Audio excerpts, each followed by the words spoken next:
Polar bear kills Arctic researcher, December 3rd, 2024. The wind howled across the frozen expanse of Kongsfjorden with a ferocity that seemed to penetrate every layer of protective clothing, every carefully sealed seam of the research station's walls, and every carefully constructed barrier between the civilized world of science and the primal wilderness of the high Arctic.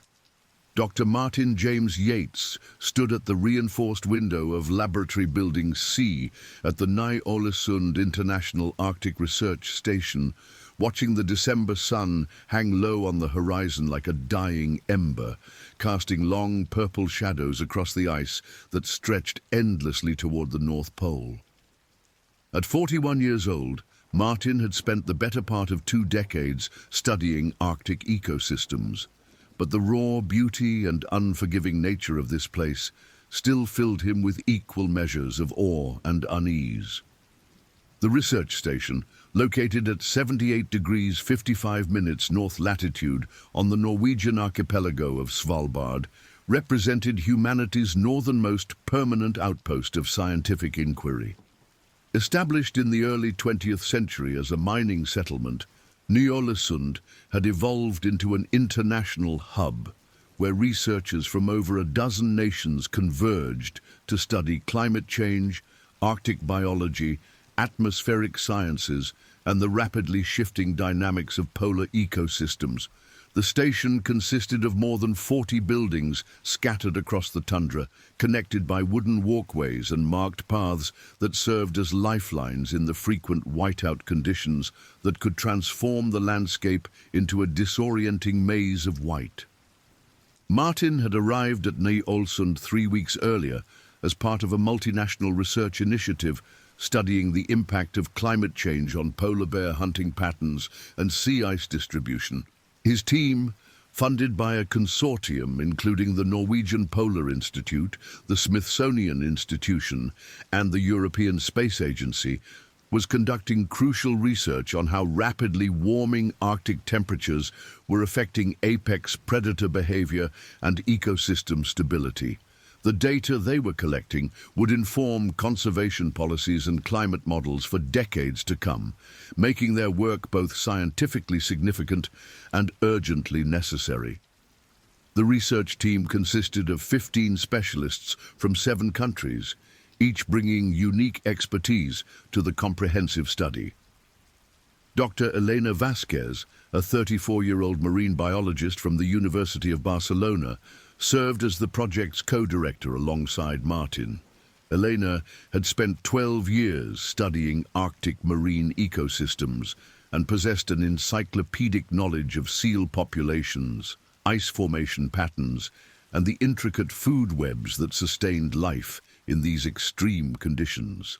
Her petite frame belied a fierce determination and physical resilience that had earned her respect among colleagues who initially doubted whether someone from Spain's Mediterranean coast could handle Arctic fieldwork. Dr. James Chen, 37 years old and originally from Vancouver, brought his expertise in satellite telemetry and animal tracking technology to the project. James had developed revolutionary GPS collar systems that could withstand Arctic conditions while providing real-time data on polar bear movements across vast distances. His background in electrical engineering and wildlife biology made him invaluable for maintaining the sophisticated monitoring equipment that formed the backbone of their research operations. James spoke with a slight Canadian accent, tinged with traces of his Mandarin-speaking childhood, and he had a reputation for remaining calm under pressure while troubleshooting complex technical problems in harsh field conditions. The team's wildlife veterinarian, Dr. Astrid Larsen, hailed from Norway and had extensive experience with Arctic megafauna. At 45 years old, Astrid was one of the few veterinarians in the world qualified to safely tranquilize and examine polar bears in their natural habitat. Her weathered hands spoke of decades working in extreme conditions, and her steely blue eyes reflected both compassion for the animals she studied and a deep understanding of their dangerous nature. Astrid had personally handled over 200 polar bear encounters during her career, and her presence on the team provided both medical expertise and crucial safety oversight for field operations. Dr. Michael Thompson, a 29-year-old atmospheric scientist from the University of Edinburgh, focused on correlating weather patterns with animal behavior. His research examined how changing storm frequencies, temperature fluctuations, and precipitation patterns affected polar bear hunting success and territory selection. Michael's youthful enthusiasm sometimes clashed with the cautious approach preferred by more experienced Arctic researchers, but his innovative use of drone technology and remote sensing equipment had already yielded several breakthrough discoveries in their short time at the station. The logistics coordinator for the expedition was Sarah Mitchell, a 31-year-old former military officer from Alaska who had transitioned to civilian Arctic operations after serving with the U.S. Coast Guard in polar regions. Sarah's responsibilities included supply management, transportation coordination, communication protocols, and emergency response planning. Her military background had instilled a systematic approach to risk assessment and contingency planning that proved invaluable in the unpredictable Arctic environment. Sarah maintained detailed logs of all personnel movements, weather conditions, and operational status reports that would later prove crucial in reconstructing the events of December 3rd. Dr. Igor Petrov, a 52-year-old Russian climatologist from the Arctic and Antarctic Research Institute in St. Petersburg, brought decades of polar research experience to the team. Igor had spent portions of 30 consecutive winters in Arctic conditions, and his deep understanding of ice dynamics, weather prediction, and survival techniques made him an unofficial mentor to younger team members. Despite the geopolitical tensions between Russia and Western nations, Igor's scientific reputation and collaborative approach had earned him respect and friendship among international colleagues. His presence on the team represented the kind of scientific cooperation that transcended political boundaries. The team's Inuit guide and cultural liaison was Tommy Kanguk, a 38-year-old from Karnak, Greenland, who had grown up in one of the world's northernmost permanently inhabited settlements. Tommy's traditional knowledge of Arctic survival, animal behavior, and weather patterns complemented the team's scientific expertise with generations of indigenous wisdom. His ability to read subtle environmental cues that escaped even experienced Western researchers had already prevented several potentially dangerous situations during their expedition. Tommy spoke fluent English, Danish, and Greenlandic, serving as both guide and cultural interpreter for the multinational team. Dr. Francesca Romano, a 33-year-old Italian geologist, studied how changing permafrost conditions affected polar bear denning sites and terrestrial ecosystem stability. Her research involved extensive core sampling and ground-penetrating radar surveys to map subsurface ice structures and thermal dynamics. Francesca's work provided crucial context for understanding how climate change was altering the fundamental physical environment that polar bears depended upon for reproduction and survival.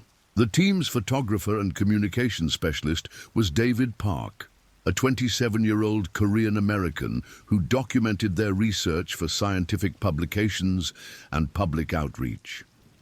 David's stunning photography had appeared in National Geographic, Nature, and numerous academic journals, helping to communicate the urgency of Arctic conservation to global audiences.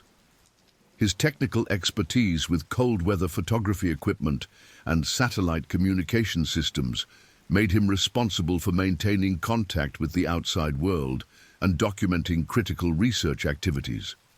Dr. Anna Kowalski, a 39-year-old Polish biochemist, studied how environmental toxins and pollutants concentrated in Arctic food webs affected polar bear health and reproduction. Her research involved collecting and analyzing tissue samples, blood work, and environmental specimens to trace contamination pathways from industrial sources thousands of miles away to apex predators in the high Arctic. Anna's work had already identified several previously unknown pollution sources affecting Arctic wildlife. The team's medical officer was Dr. Robert Hayes, a 43-year-old emergency physician from Toronto who had volunteered for the expedition to gain experience with cold weather medicine and remote care scenarios. Robert's presence provided essential medical support for team members and ensured proper protocols for handling wildlife encounters. His background in trauma surgery and wilderness medicine made him uniquely qualified to handle medical emergencies in the extreme isolation of Ny-Ålesund. The youngest team member was graduate student Lisa Anderson, a 24-year-old pursuing her doctorate in Arctic ecology at the University of Alaska Fairbanks. Lisa's dissertation research focused on how climate change affected the timing and success of polar bear hunting seasons. Her enthusiasm and fresh perspective brought new energy to the research team, though her relative inexperience with Arctic conditions required careful mentoring from more senior researchers. Completing the team were two additional support specialists, Marcus Johansson, a 35-year-old Swedish helicopter pilot and mountaineer who provided transportation for remote research sites, and Jennifer Walsh, a 28-year-old Canadian communications technician responsible for maintaining radio equipment and satellite data transmission systems. The research station itself represented a carefully orchestrated balance between scientific necessity and environmental protection. The main laboratory building housed sophisticated equipment for analyzing biological samples, processing satellite data, and maintaining communication with research institutions worldwide. The equipment had been transported to Ny-Ålesund during the brief summer season when ships could navigate the ice-free waters of Kongsfjorden, with additional supplies delivered by specialized Arctic aircraft throughout the year. Living quarters consisted of individual rooms in heated dormitory buildings, connected by covered walkways designed to provide protection from Arctic storms. Each building maintained positive air pressure to prevent cold air infiltration, and backup heating systems ensured survival even during equipment failures. The dining hall served as the social center of the station, where researchers from different projects shared meals and exchanged information about their work. The Polar Bear Research Project operated under strict safety protocols established by Norwegian authorities and international Arctic research standards. All personnel were required to carry emergency beacons, maintain radio contact during outdoor activities, and travel in groups of at least 2 people when leaving designated safe areas. The station maintained an arsenal of deterrent devices, including flare guns, noisemakers, and emergency firearms, though the emphasis was always on avoidance rather than confrontation with Arctic wildlife. Martin's specific research focused on correlating satellite tracking data with behavioral observations to understand how sea ice distribution affected polar bear hunting territories and success rates. His work built upon 2 decades of research, beginning with his doctoral dissertation at the University of Alaska Fairbanks, where he had first encountered the complex challenges of studying Arctic ecosystems. After completing his PhD in 2009, Martin had spent 3 years as a postdoctoral researcher with the U.S. Geological Survey's Alaska Science Center, developing expertise in satellite telemetry and Arctic wildlife monitoring techniques. His career had taken him to remote research sites across the Arctic, from the Beaufort Sea to Baffin Bay, accumulating thousands of hours of fieldwork experience in conditions that would challenge even experienced outdoors enthusiasts. Martin had published 47 peer-reviewed papers on Arctic ecology and climate change impacts, establishing himself as one of the world's leading experts on polar bear behavioral ecology. His research had contributed to international conservation policies and climate change mitigation strategies affecting Arctic ecosystems. On a personal level, Martin was deeply committed to his work, but struggled with the isolation and physical demands of extended Arctic fieldwork. He had been married to Dr. Jennifer Yates, a pediatric oncologist in Anchorage, for 14 years, and they had 2 children, Rebecca, aged 12, and Thomas, aged 9. The couple had met during Martin's graduate studies, and Jennifer had initially shared his enthusiasm for adventure and remote travel. However, as their children grew older and Martin's career required increasingly long absences from home, tension had developed in their relationship. Jennifer had begun questioning whether Martin's dedication to his research was worth the time away from family and the constant worry about his safety in dangerous field conditions. Their last conversation before Martin left for Svalbard had ended in an argument about his priorities and whether he should consider transitioning to administrative or teaching roles that would allow him to spend more time at home. Martin carried the weight of this unresolved conflict with him to Ny-Ålesund, adding emotional stress to the already demanding nature of Arctic fieldwork. The research team had established a productive routine during their first 3 weeks at Ny-Ålesund, with data collection proceeding ahead of schedule despite challenging weather conditions. Morning briefings at 0800 hours reviewed weather forecasts, planned activities, and safety considerations for each team member. Field operations typically began at 0930 hours when there was sufficient daylight, though the December sun provided only 4 hours of dim illumination each day. Their primary research site was located 12 kilometers northwest of the main station, where a combination of sea ice conditions and seal populations created an optimal hunting ground for polar bears. The team had established remote monitoring stations equipped with motion-activated cameras, acoustic sensors, and satellite communication equipment to track bear activity continuously. Daily helicopter flights to the research site allowed team members to collect data, maintain equipment, and conduct behavioral observations. The polar bears they were studying belonged to the Svalbard subpopulation, one of 19 distinct polar bear populations identified by the IUCN Polar Bear Specialist Group. This subpopulation consisted of approximately 300 individuals distributed across the Svalbard archipelago and surrounding sea ice.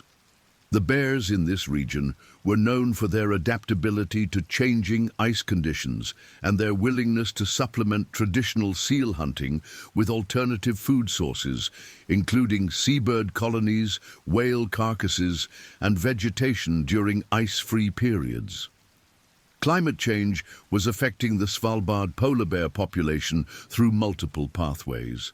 Rising temperatures were reducing the extent and duration of sea ice cover, forcing bears to spend more time on land where food sources were limited.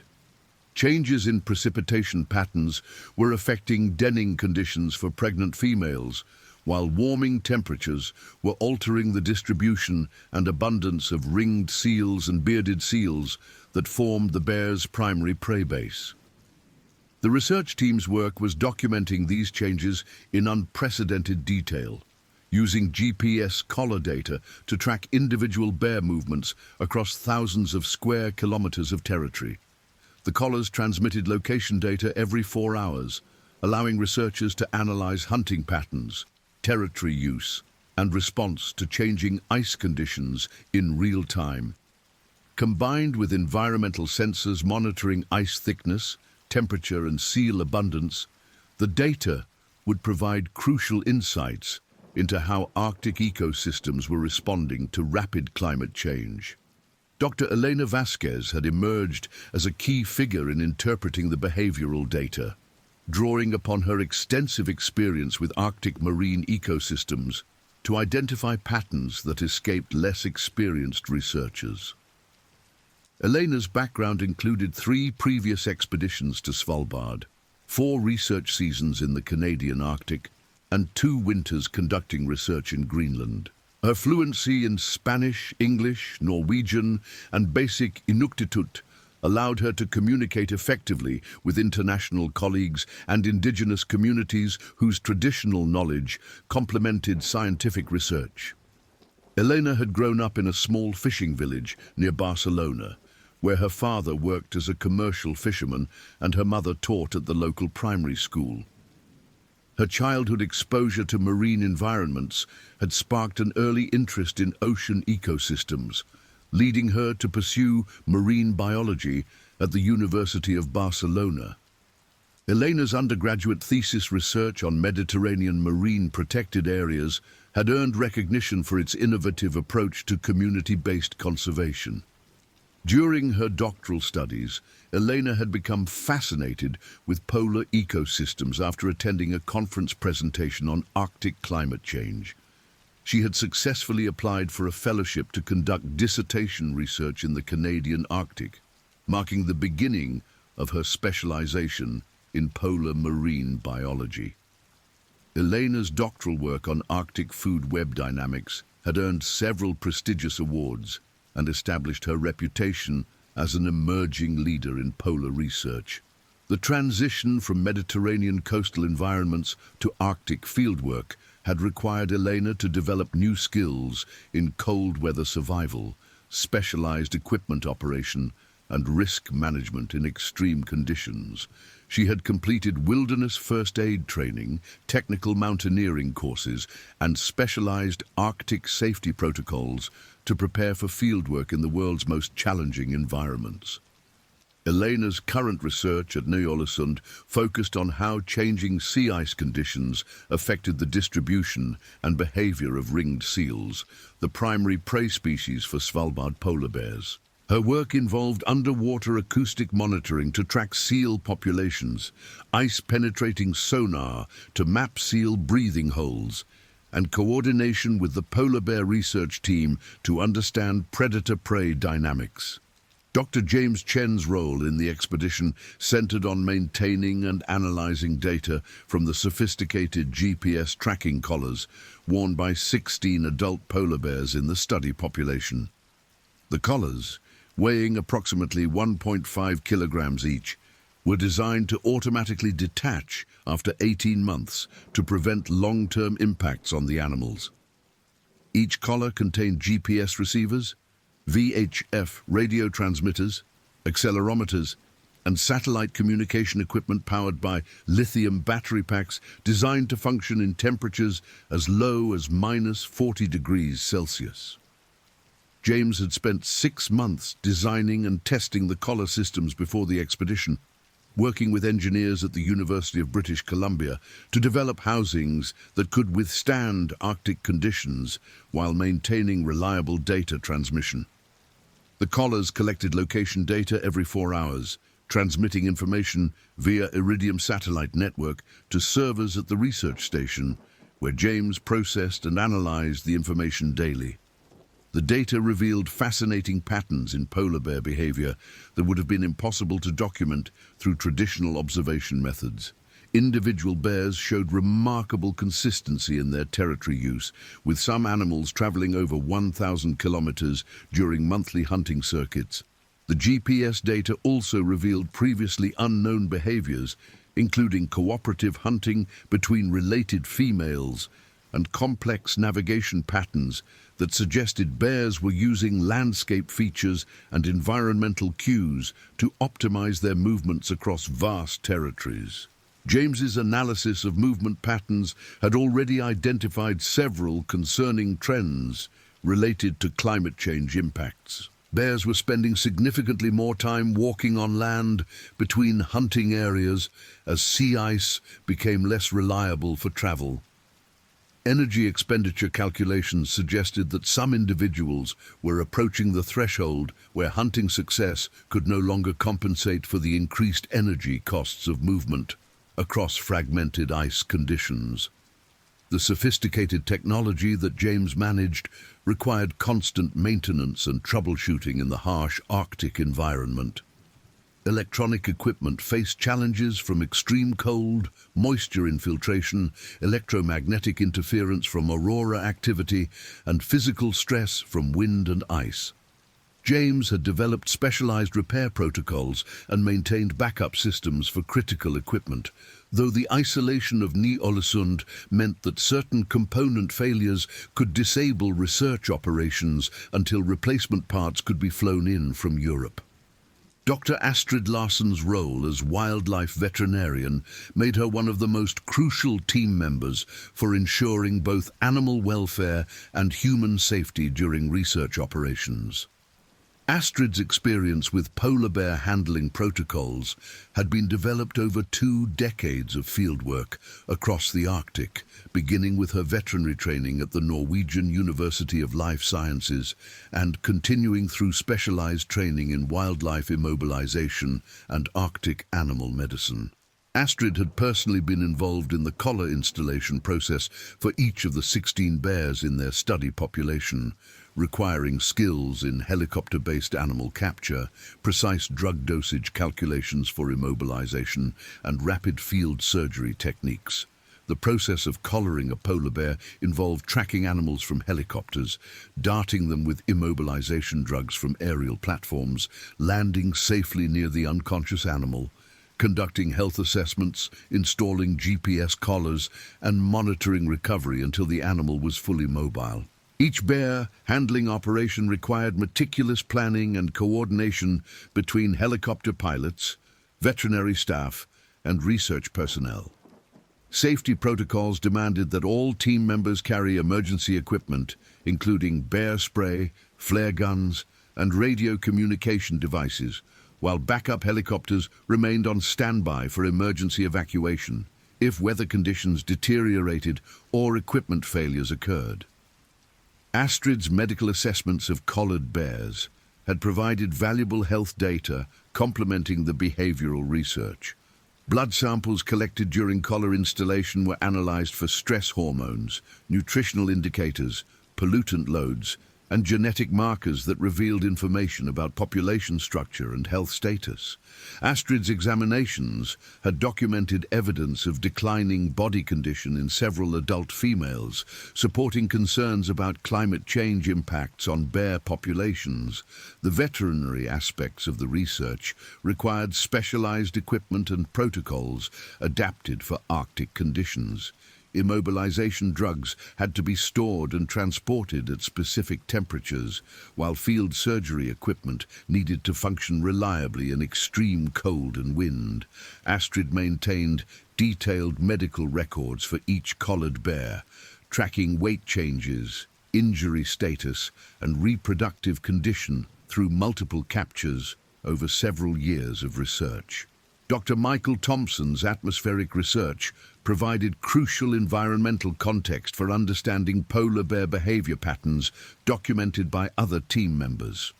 Michael's work involved operating sophisticated weather monitoring equipment that measured temperature, humidity, wind speed and direction, barometric pressure and precipitation at multiple locations around Ny-Ålesund and the research sites. Michael had deployed a network of automated weather stations across the study area, each equipped with sensors for measuring microclimate conditions that affected sea ice formation, seal breathing hole maintenance, and polar bear hunting success. The weather stations transmitted data hourly via radio frequency to receivers at the main research station, where Michael processed the information using specialized software to identify patterns and trends. His research had already documented significant correlations between weather conditions and polar bear activity patterns. Bears showed increased movement during periods of stable high pressure when wind speeds were low and visibility was optimal for hunting. Conversely, severe weather systems caused bears to seek shelter and reduce activity levels, sometimes for several days, until conditions improved. Michael's background in atmospheric physics allowed him to interpret complex weather patterns that affected Arctic ecosystems in subtle but important ways. Changes in cloud cover influence snow crystal formation and surface ice conditions, Wind patterns affected the distribution of scent trails that bears used for navigation and prey detection. Temperature fluctuations determined whether precipitation fell as snow or rain, with significant implications for ice stability and denning conditions.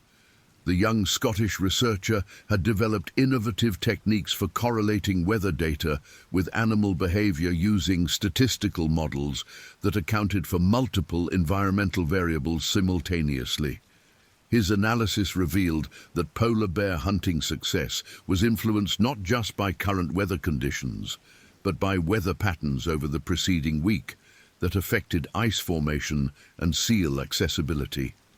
Michael's enthusiasm for his research sometimes led him to underestimate the dangers of Arctic fieldwork, requiring careful supervision from more experienced team members. During his first week at Ny-Ålesund, Michael had proposed hiking alone to a remote weather station during marginal visibility conditions, not fully appreciating how quickly Arctic weather could deteriorate into life-threatening situations. Tommy Kanguk had taken Michael aside for a detailed discussion about Arctic safety principles and the importance of conservative decision-making in extreme environments. Sarah Mitchell's role as logistics coordinator made her responsible for the complex organizational challenges of maintaining research operations in one of Earth's most remote and challenging environments. Sarah's military background had provided excellent preparation for the systematic planning and risk management required for Arctic expeditions, though civilian research operations presented different challenges than military deployments. Her daily responsibilities included coordinating helicopter flights to research sites, managing food supplies and equipment inventory, maintaining communication schedules with research institutions and family members in home countries, and preparing detailed contingency plans for emergency scenarios ranging from medical evacuations to severe weather events. Sarah had served as a helicopter crew chief with the U.S. Coast Guard's Arctic operations based in Kodiak, Alaska, gaining extensive experience with polar rescue operations and cold weather aircraft maintenance.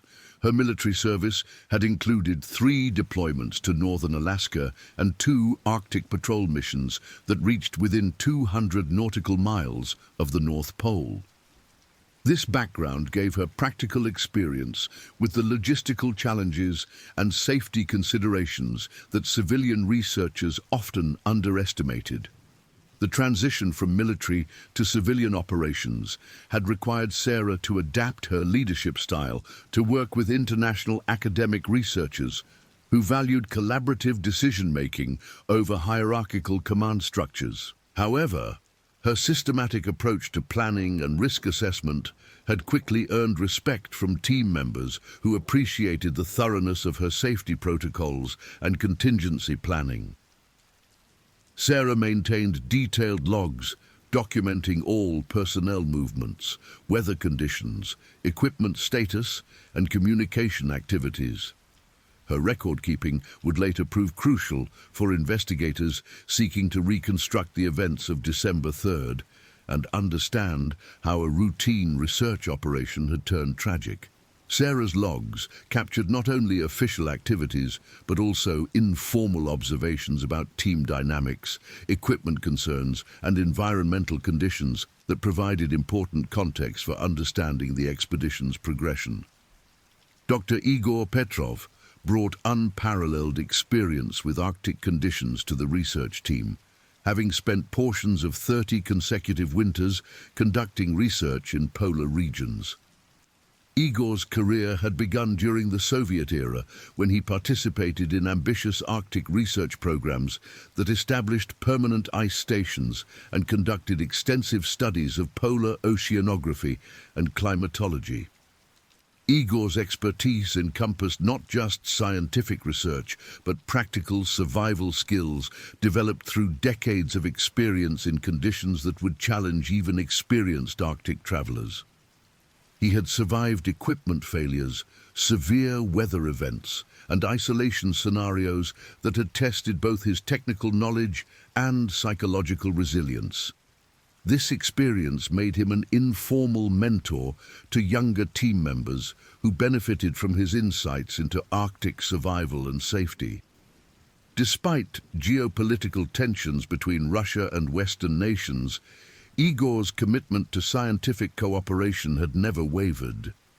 He viewed Arctic research as transcending political boundaries, arguing that climate change and ecosystem protection required international collaboration regardless of diplomatic conflicts. Igor's presence on the multinational team represented the kind of scientific partnership that offered hope for addressing global environmental challenges. Igor's current research focused on how changing ice dynamics affected the formation and stability of pressure ridges, ice flows, and other features that polar bears used for hunting and travel. His work involved sophisticated ice-penetrating radar systems that mapped subsurface ice structure and identified areas of weakness or instability that could affect wildlife habitat and human safety. The Russian researcher had developed innovative techniques for predicting ice behavior based on temperature trends, wind patterns, and oceanographic conditions.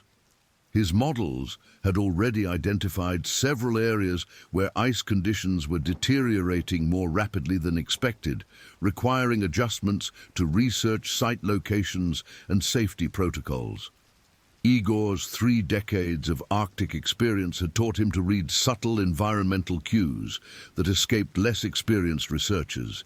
He could predict weather changes hours before they appeared on meteorological instruments, identify potentially dangerous ice conditions through visual inspection, and recognize animal behavior patterns that indicated changing environmental conditions. This knowledge made him an invaluable resource for ensuring team safety and research success. Tommy Kanguk's role as the team's Inuit guide represented a bridge between Western scientific methods and traditional indigenous knowledge systems that had sustained Arctic peoples for thousands of years. Tommy had grown up in Qaanaaq, Greenland, one of the world's northernmost permanently inhabited settlements, where his family had maintained traditional subsistence hunting practices while adapting to modern technology and changing environmental conditions. Tommy's traditional knowledge complemented the team's scientific expertise with generations of accumulated wisdom about Arctic survival, animal behavior, and environmental interpretation.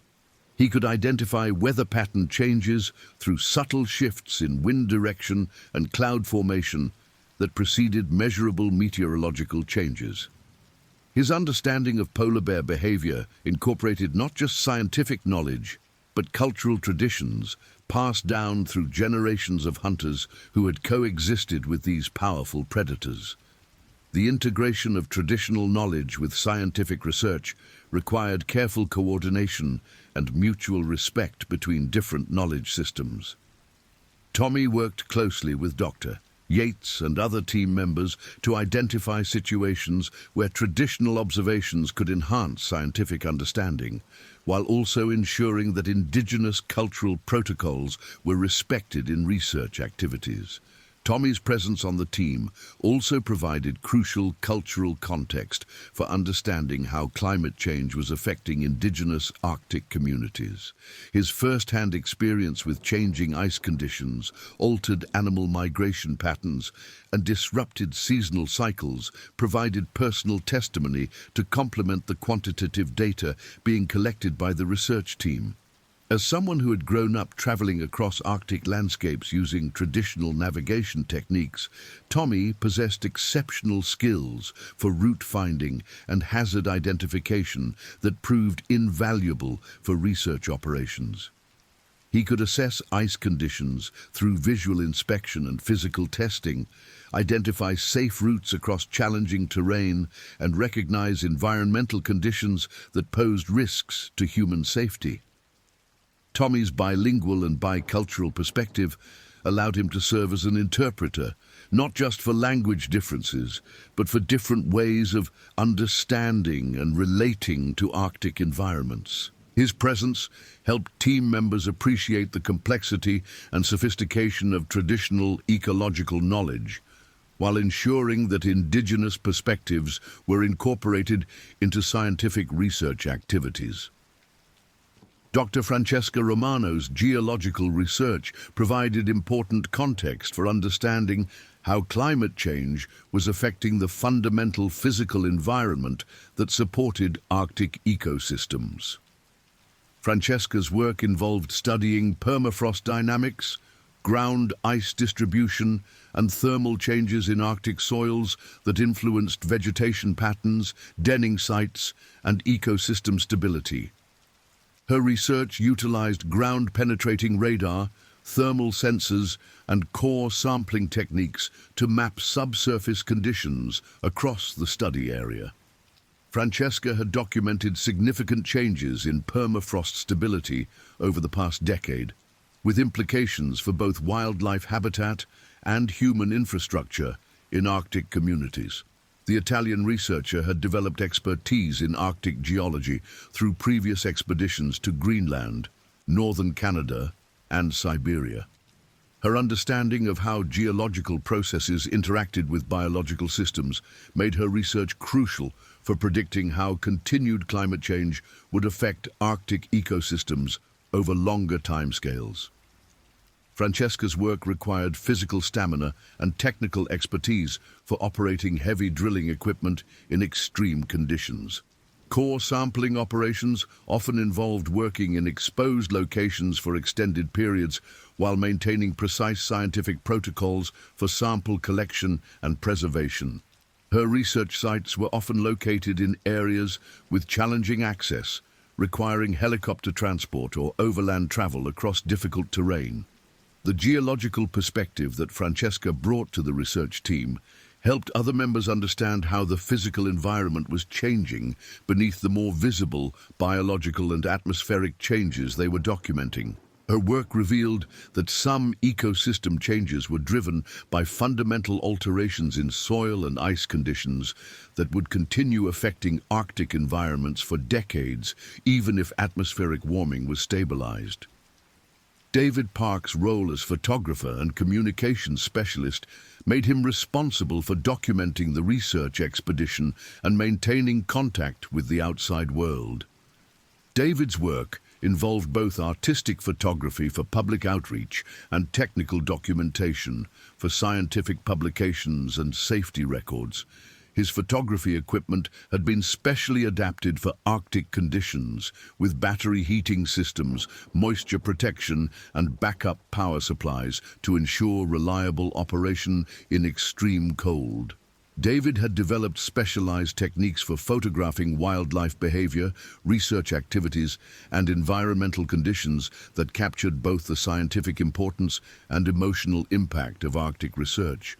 David's communication responsibilities included maintaining satellite internet connections for data transmission, coordinating radio communication schedules with support personnel, and managing social media updates that kept research institutions and family members informed about expedition progress.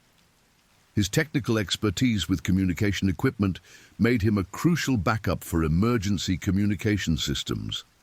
The Korean-American photographer had gained international recognition for his Arctic photography, with images appearing in major publications and exhibitions worldwide. His ability to capture the beauty and fragility of Arctic environments had helped communicate the urgency of climate change research to general audiences who might not otherwise engage with scientific publications. David's documentation of the research expedition would later provide crucial evidence for investigators seeking to understand the circumstances surrounding the December 3rd incident. His photographs captured team activities, weather conditions, and environmental factors that supplemented official records and personal accounts of the expedition's progression. Dr. Anna Kowalski's research on environmental contamination in Arctic food webs addressed one of the most concerning aspects of how global industrial activity was affecting polar ecosystems. Anna's work involved collecting and analyzing biological samples from polar bears, seals, and other Arctic species to trace the pathways by which industrial pollutants reached these remote ecosystems. Her research had documented concerning levels of persistent organic pollutants, heavy metals, and other contaminants in Arctic wildlife, with polar bears showing particularly high contamination levels due to their position at the top of the food web. Anna's work was revealing how pollution sources thousands of miles away from the Arctic were affecting the health and reproductive success of polar species. The Polish biochemist had developed innovative analytical techniques for detecting trace levels of industrial chemicals in biological tissues. Her laboratory work required sophisticated equipment and precise protocols for ensuring accurate measurements of contamination levels that were often present in extremely small concentrations. Anna's research had important implications for understanding how multiple stresses were affecting Arctic wildlife populations. Climate change was the most visible threat to polar ecosystems, but chemical contamination was creating additional stress that could reduce the ability of species to adapt to changing environmental conditions. Her work also had important implications for indigenous communities that depended on Arctic wildlife for subsistence hunting. Contamination levels in some species were approaching thresholds that raised concerns about food safety for people who consume traditional country foods. Dr. Robert Hayes' presence as medical officer provided essential healthcare support for team members, while offering him opportunities to gain experience with cold weather medicine and remote care scenarios. Robert's background in emergency medicine and trauma surgery made him uniquely qualified to handle medical emergencies in the extreme isolation of Ny-Ålesund. His medical responsibilities included conducting health assessments for team members, managing medications and medical supplies, coordinating emergency response protocols, and providing training on cold weather injury prevention and treatment. Robert maintained detailed medical records for all team members and regularly communicated with medical support personnel at research institutions in home countries. The Canadian physician had volunteered for the Arctic expedition as professional development that would enhance his emergency medicine skills while contributing to important scientific research. His experience with urban emergency medicine provided excellent preparation for trauma care, but Arctic conditions presented unique challenges for medical practice. Robert's medical training included specialized courses in wilderness medicine, cold weather injury treatment, and remote care scenarios where evacuation to advanced medical facilities might not be possible for extended periods. His presence on the expedition provided peace of mind for team members and their families who worried about medical emergencies in such remote locations. His medical equipment included supplies for treating cold weather injuries, trauma care, emergency surgery, and medication management for chronic conditions. Robert also maintained emergency medical protocols for various scenarios, including animal attacks, equipment accidents, severe weather injuries, and psychological health concerns that could arise during extended isolation. Lisa Anderson's presence as the youngest team member brought fresh energy and innovative perspectives to the research expedition, though her relative inexperience with Arctic conditions required careful mentoring from senior researchers. Lisa's doctoral research focused on how climate change was affecting the timing and success of polar bear hunting seasons, work that directly complemented the broader research objectives. Her graduate studies at the University of Alaska Fairbanks had provided excellent preparation for Arctic research, including coursework in wildlife biology, statistics, and Arctic ecology. However, classroom preparation could not fully prepare her for the physical and psychological challenges of extended fieldwork in extreme conditions. Lisa's enthusiasm for her research sometimes led her to underestimate the risks and limitations of Arctic fieldwork. During her first week at Ny-Ålesund, she had proposed hiking to remote observation sites during marginal weather conditions, not fully appreciating how quickly conditions could deteriorate into dangerous situations. Senior team members had provided patient guidance about conservative decision-making and risk assessment in polar environments. Her doctoral research involved analyzing long-term data sets on polar bear hunting success, sea ice conditions, and prey abundance to identify trends and patterns related to climate change. Lisa's statistical expertise and familiarity with modern analytical techniques brought valuable skills to the research team's data analysis capabilities. The young researcher had also brought valuable perspectives on science communication and public outreach, helping the team develop more effective methods for sharing their research findings with general audiences through social media, educational presentations, and popular publications. Marcus Johansson's role as helicopter pilot and mountaineer made him responsible for transportation to remote research sites and emergency response capabilities for the expedition.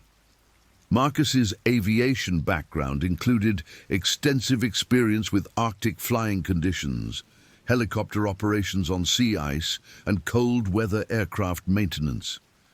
His mountaineering experience provided additional safety expertise for team members working in challenging terrain and extreme weather conditions. Marcus had climbed extensively in Arctic regions and possessed specialized skills in rescue techniques, route finding, and risk assessment that complemented his aviation expertise. The Swedish pilot maintained 2 helicopters at Ny-Ålesund, with 1 aircraft designated for routine research operations and a second kept in backup status for emergency response. His maintenance protocols ensured reliable aircraft operation despite the challenging conditions that could disable less robust equipment.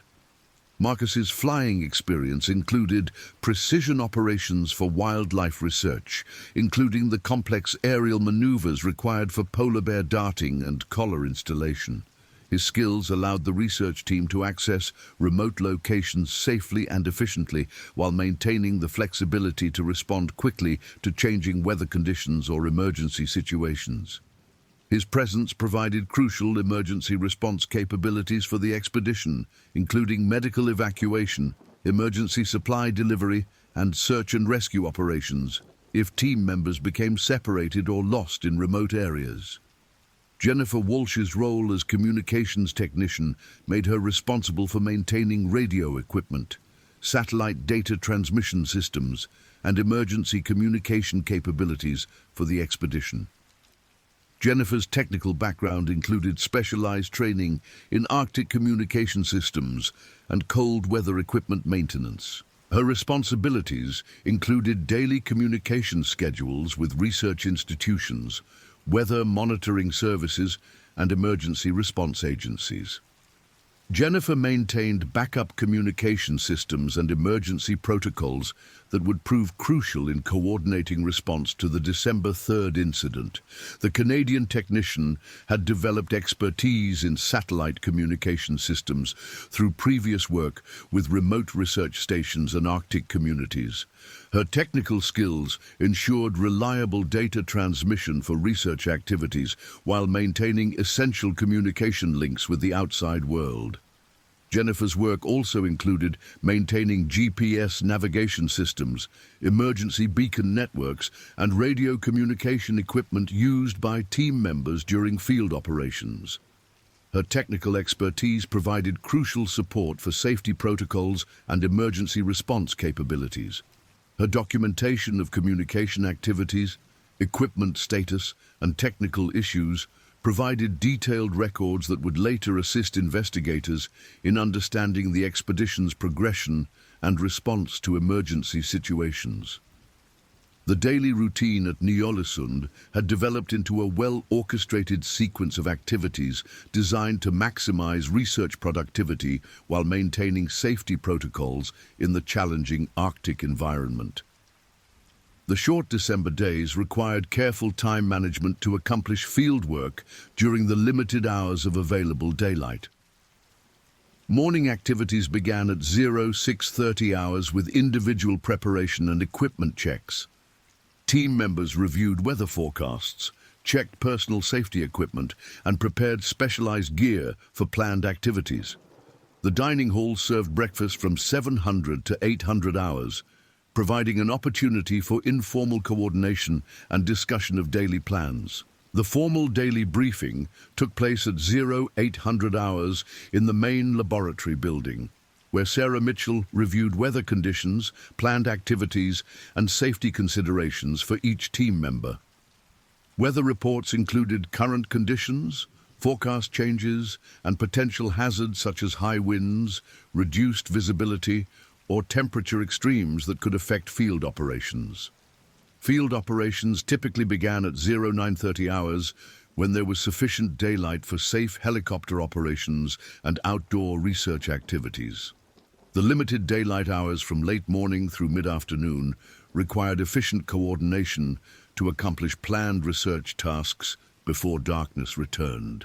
Marcus Johansson conducted pre-flight inspections and weather assessments before each helicopter operation, ensuring that aircraft and weather conditions met safety standards for flight operations.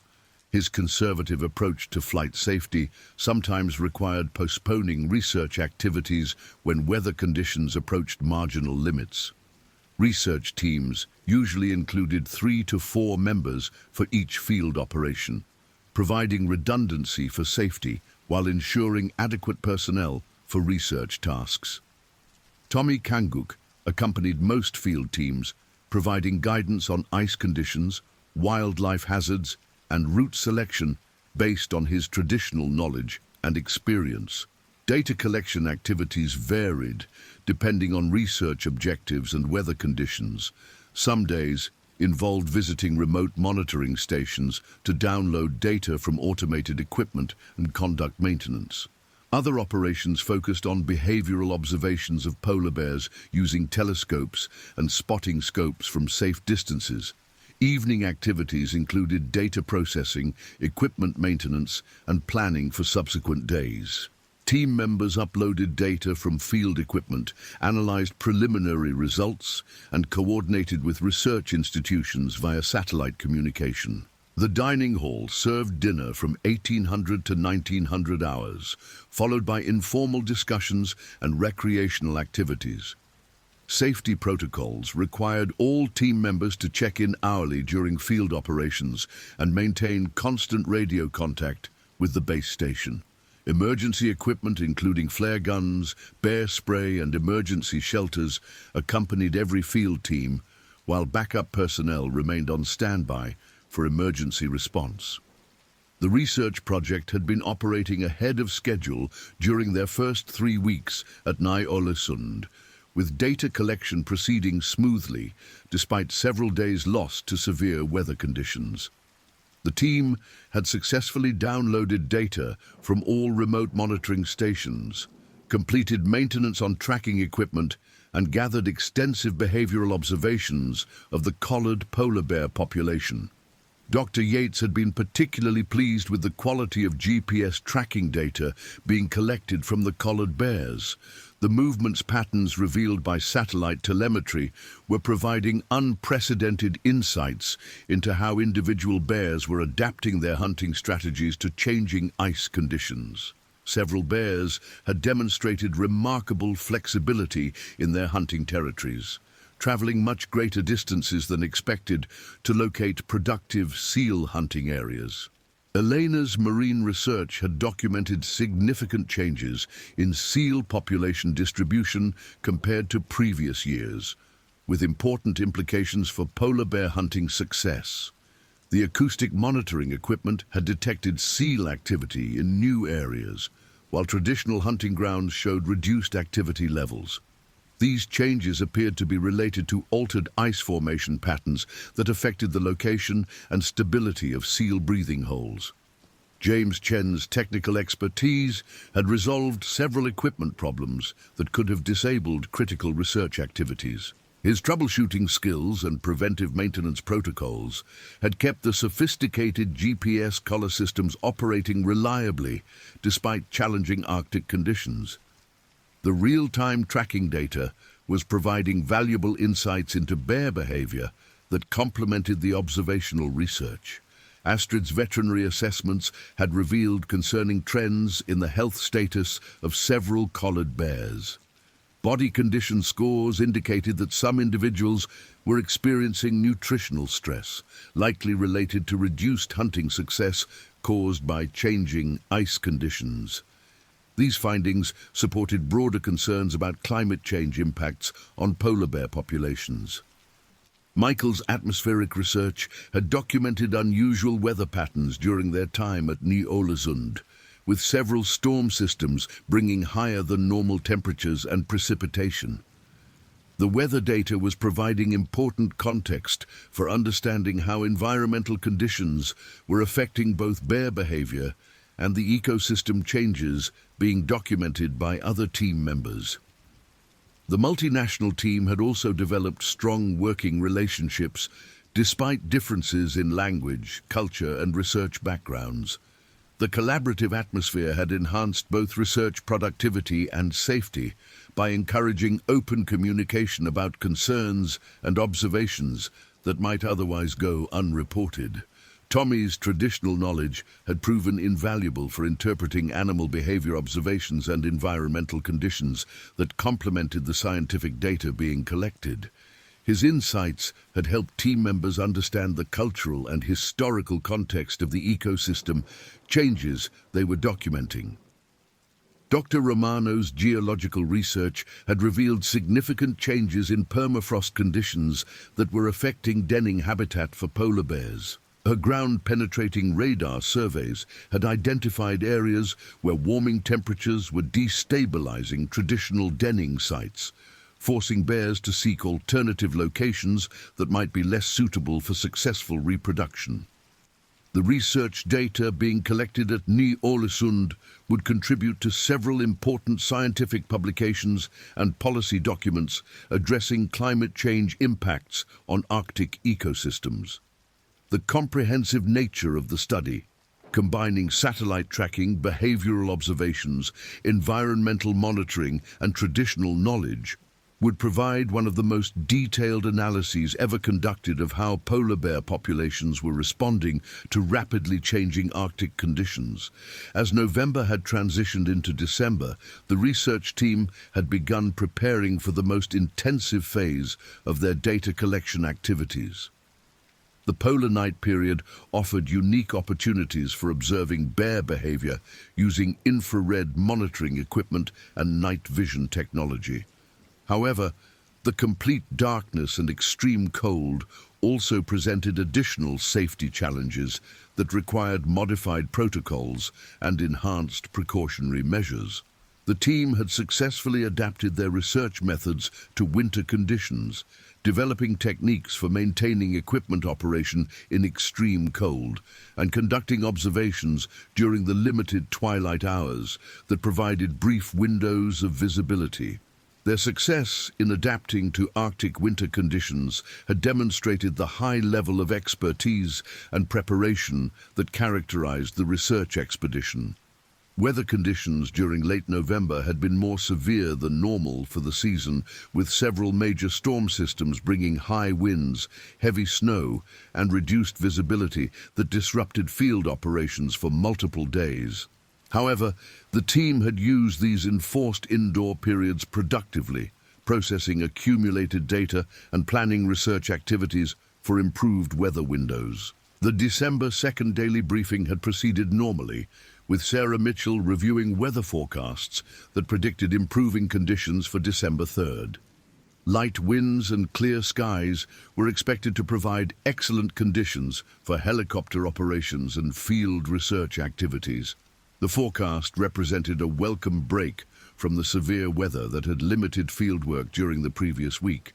Dr. Yates had planned to visit the primary research site 12 kilometers northwest of Ny-Ålesund to download data from automated monitoring equipment and conduct observational research on polar bear activity. The site had shown increased bear activity during recent weeks, with GPS tracking data indicating that several collared individuals were spending extended periods in the area. Elena had planned to accompany Martin to collect water samples for analysis of marine ecosystem conditions beneath the sea ice. Her research required samples from multiple depths to analyze nutrient distribution, microscopic life abundance, and other factors affecting the marine food web that supported seal populations. James Chen was scheduled to perform maintenance on satellite communication equipment at the remote research site. Several of the automated data transmission systems had experienced intermittent problems during recent cold weather, requiring hands-on troubleshooting and component replacement to ensure continued operation. Tommy would guide the research team to the site and provide his expertise in assessing ice conditions and identifying potential wildlife hazards. His presence was particularly important given recent GPS tracking data indicating increased polar bear activity in the research area. The December 3rd operation was planned as a routine day trip with helicopter transport to the research site, approximately 4 hours of field work, and return to Ny-Ålesund before darkness. The team would carry standard safety equipment, including emergency shelters, communication devices, and wildlife deterrent equipment. Weather conditions on the morning of December 3rd appeared ideal for field operations, with clear skies, light winds, and temperatures of -28 degrees Celsius. Visibility was excellent, and satellite weather forecasts indicated stable conditions throughout the planned operational period. Marcus Johansson completed his pre-flight inspection at 0800 hours, reporting that both helicopters were in excellent operating condition with no mechanical concerns. Fuel loads were sufficient for the planned mission, with adequate reserves for emergency operations if required. The research team completed their equipment preparations by 0845 hours, with all necessary scientific instruments, safety equipment, and emergency supplies loaded and secured for helicopter transport. Personal protective equipment had been inspected and tested to ensure proper operation in the extreme cold conditions. Sarah Mitchell's final safety briefing emphasized the importance of maintaining constant communication, working in pairs when away from the helicopter, and following established protocols for wildlife encounters. Emergency response procedures were reviewed, including evacuation plans and backup communication systems. Dr. Yates appeared to be in excellent spirits as the team prepared for departure, commenting to colleagues about his enthusiasm for the research data they hoped to collect. Martin had been looking forward to this field operation for several days, as preliminary GPS tracking data suggested they might observe interesting bear behaviors at the research site. The helicopter departure was scheduled for 0930 hours, with an estimated flight time of 25 minutes to reach the research site. Weather conditions remained excellent, with unlimited visibility and calm winds that would facilitate precise helicopter operations on the sea ice landing area. Elena had expressed excitement about the marine sampling opportunities, as ice conditions appeared to provide good access to areas that had been difficult to reach during previous site visits. Her research required samples from specific locations where GPS tracking data indicated bears had been hunting successfully. James was carrying specialized test equipment and replacement components for the satellite communication systems that had been experiencing technical problems. His repair work was essential for maintaining real-time data transmission from the remote monitoring stations that formed the backbone of their research operations. Tommy had reviewed recent GPS tracking data and identified potential travel routes that would minimize disturbance to bear activity while providing safe access to research locations. His assessment of ice conditions based on satellite imagery and weather data indicated excellent travel conditions for the planned operation. The team's equipment loadout included scientific instruments for data collection, maintenance tools for equipment repair, emergency camping gear in case weather conditions prevented return flights, and comprehensive safety equipment including flare guns, bear spray, and emergency communication devices. Marcus completed his final weather assessment at 0925 hours, confirming that conditions remained excellent for flight operations, with no approaching weather systems that could affect the mission. His conservative approach to flight safety had earned respect from team members who appreciated his thoroughness in risk assessment. At 0930 hours on December 3rd, 2024, the helicopter lifted off from Ny-Ålesund, carrying Dr. Martin Yates, Dr. Elena Vasquez, Dr. James Chen, Tommy Kanguk and pilot Marcus Johansson toward what appeared to be another routine research operation. None of the team members had any indication that they were heading toward an encounter that would fundamentally change their lives and shock the international Arctic research community. The flight to the research site proceeded normally, with excellent visibility, allowing clear views of the spectacular Arctic landscape below. The sea ice appeared stable and well-formed, with minimal evidence of the pressure ridges and open water areas that could indicate unstable conditions. Marcus maintained constant radio contact with the base station, providing regular position reports and weather observations. Tommy pointed out several areas where fresh polar bear tracks were visible in the snow, indicating recent activity in the vicinity of their research site. The tracks appeared to be from different individuals, suggesting that multiple bears were utilizing the area for hunting or travel. This observation was consistent with recent GPS tracking data, showing increased activity levels among collared bears. The research site came into view at 0955 hours, with the automated monitoring stations clearly visible as small structures scattered across the white expanse of sea ice. Marcus identified a suitable landing area approximately 200 meters from the primary research stations, positioned to minimize disturbance to wildlife while providing safe helicopter operations. Marcus executed a textbook landing on the prepared helicopter pad that had been established during previous site visits. The landing area had been carefully selected and marked to provide stable ice conditions and adequate space for helicopter operations, even in challenging weather conditions. The team unloaded their equipment efficiently, following established procedures for cold weather operations that minimized exposure time, while ensuring that all necessary equipment was properly secured. Personal protective equipment was checked and adjusted for the extreme conditions, with particular attention to preventing moisture accumulation that could freeze and compromise insulation. Dr. Yates and Eleanor proceeded to the primary monitoring station to begin downloading data from automated equipment and collecting environmental samples. James headed toward the satellite communication array to begin troubleshooting the technical problems that had been affecting data transmission. Tommy established a central observation post where he could monitor the overall situation and watch for potential wildlife hazards. Marcus remained with the helicopter to conduct post-flight inspections and monitor weather conditions for the planned return flight. His aircraft served as both transportation and emergency shelter, with heating systems and communication equipment that could support the team if unexpected weather changes prevented immediate return to Ny-Ålesund. The initial work proceeded smoothly, with each team member accomplishing their research objectives on schedule. Dr. Yates reported excellent data recovery from the monitoring stations, with several weeks of accumulated information about bear activity, weather conditions, and environmental parameters. Elena's water sampling operations were proceeding efficiently, with ice conditions providing good access to preferred collection sites.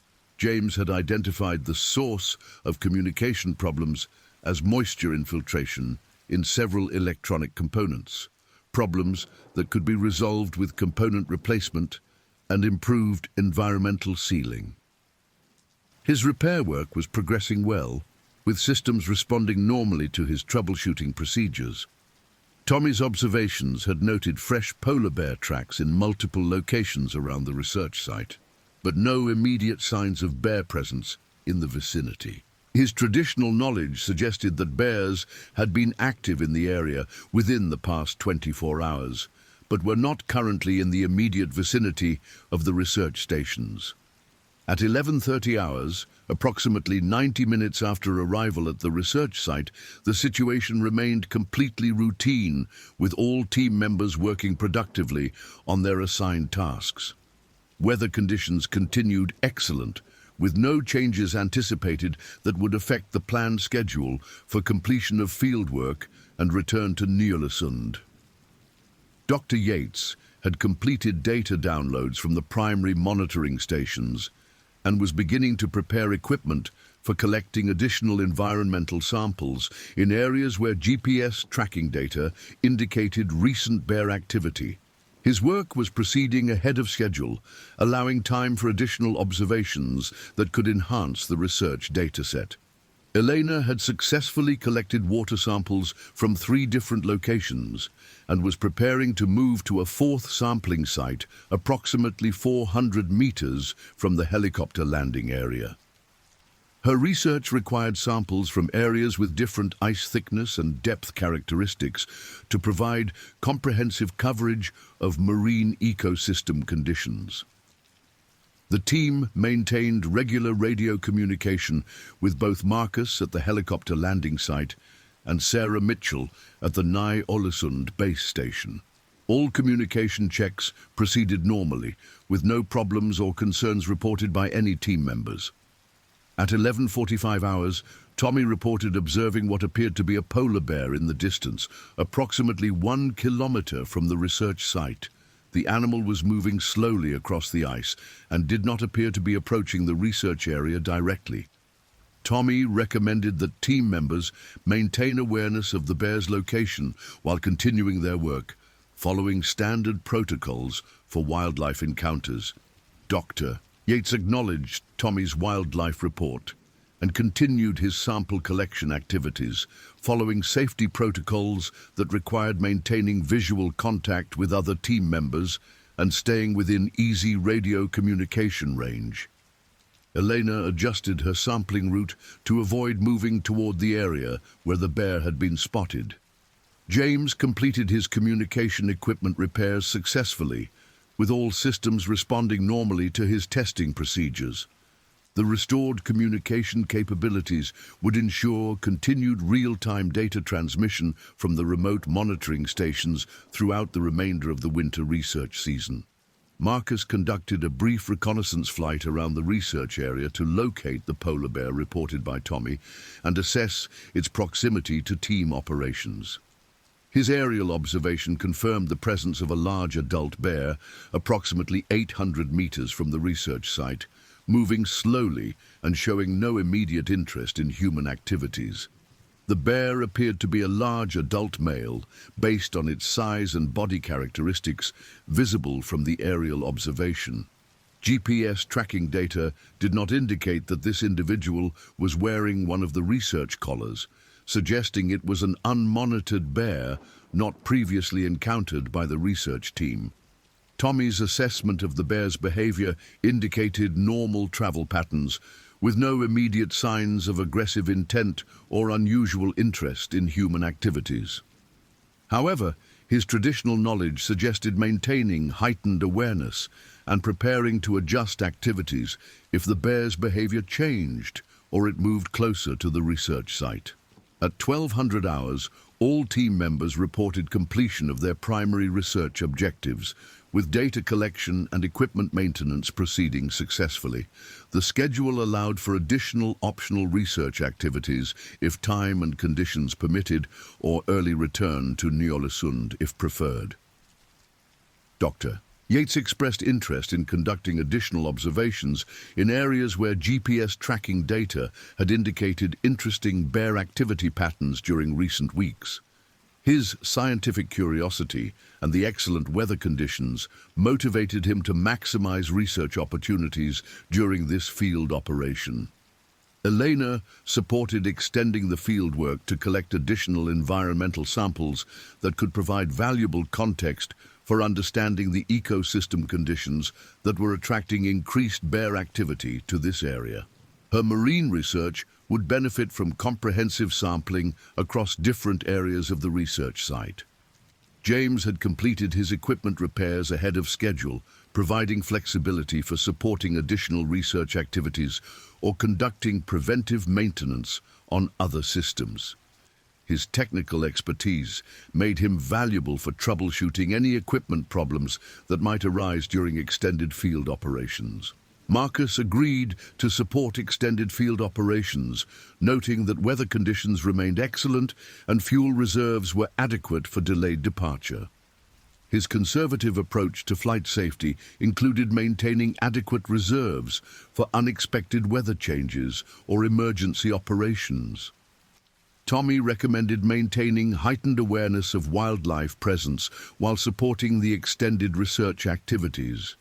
His traditional knowledge suggested that polar bears in the area might become more active during the afternoon hours, requiring continued vigilance and preparation for potential encounters. At 12:15 hours, the team made the decision to extend field operations for an additional 90 minutes to take advantage of excellent conditions and accomplish optional research objectives. This decision would prove to be a critical factor in the events that followed, as the extended timeline placed the team in the field during a period when polar bear activity in the area was increasing. Dr. Yates and Elena moved toward a research location approximately 300 meters from the helicopter landing area, where GPS tracking data had indicated that collared bears had spent considerable time during recent weeks. Their investigation aimed to identify environmental factors that were attracting bears to this specific location. James remained at the communication equipment array to conduct additional testing and preventive maintenance that would ensure reliable operation throughout the winter season. His technical work was essential for maintaining the sophisticated monitoring systems that formed the backbone of the research project. Tommy established an observation post that provided good visibility across the research area while maintaining radio contact with all team members. His position allowed him to monitor both the research activities and potential wildlife hazards, while providing guidance based on his traditional knowledge and experience. Marcus completed detailed pre-flight preparations for the eventual return to Ny-Ålesund, including fuel calculations, weather assessments, and flight route planning. His aircraft remained ready for immediate departure if weather conditions deteriorated or emergency situations developed. The additional research activities proceeded productively, with Dr. Yates and Elena making interesting discoveries about ice conditions and marine ecosystem characteristics that helped explain the attraction of this area for polar bear hunting. Their collaborative analysis of environmental factors and bear behavior patterns was generating valuable insights for the broader research project. At 12:45 hours, Tommy reported that the polar bear previously observed at a distance had moved closer to the research site and was now approximately 600 meters from the team's activities. The bear's movement pattern suggested it might be following scent trails or investigating the unusual activity in its territory. Dr. Yates acknowledged the wildlife update and began preparing to conclude field activities in response to the approaching bear. Safety protocols required maintaining adequate distance from polar bears and avoiding situations that could lead to confrontational encounters. Elena secured her sampling equipment and prepared for potential evacuation to the helicopter if the bear's approach continued. Her experience with Arctic wildlife emphasized the importance of taking polar bear encounters seriously and maintaining conservative safety margins. James completed his technical work and began securing equipment for departure. His systematic approach to equipment management ensured that valuable research instruments would be protected during potential emergency evacuation procedures.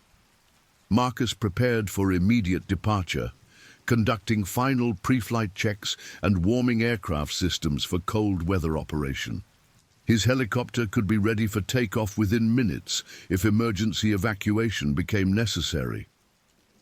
At 1300 hours, Tommy reported that the polar bear had continued approaching and was now approximately 400 meters from the research site.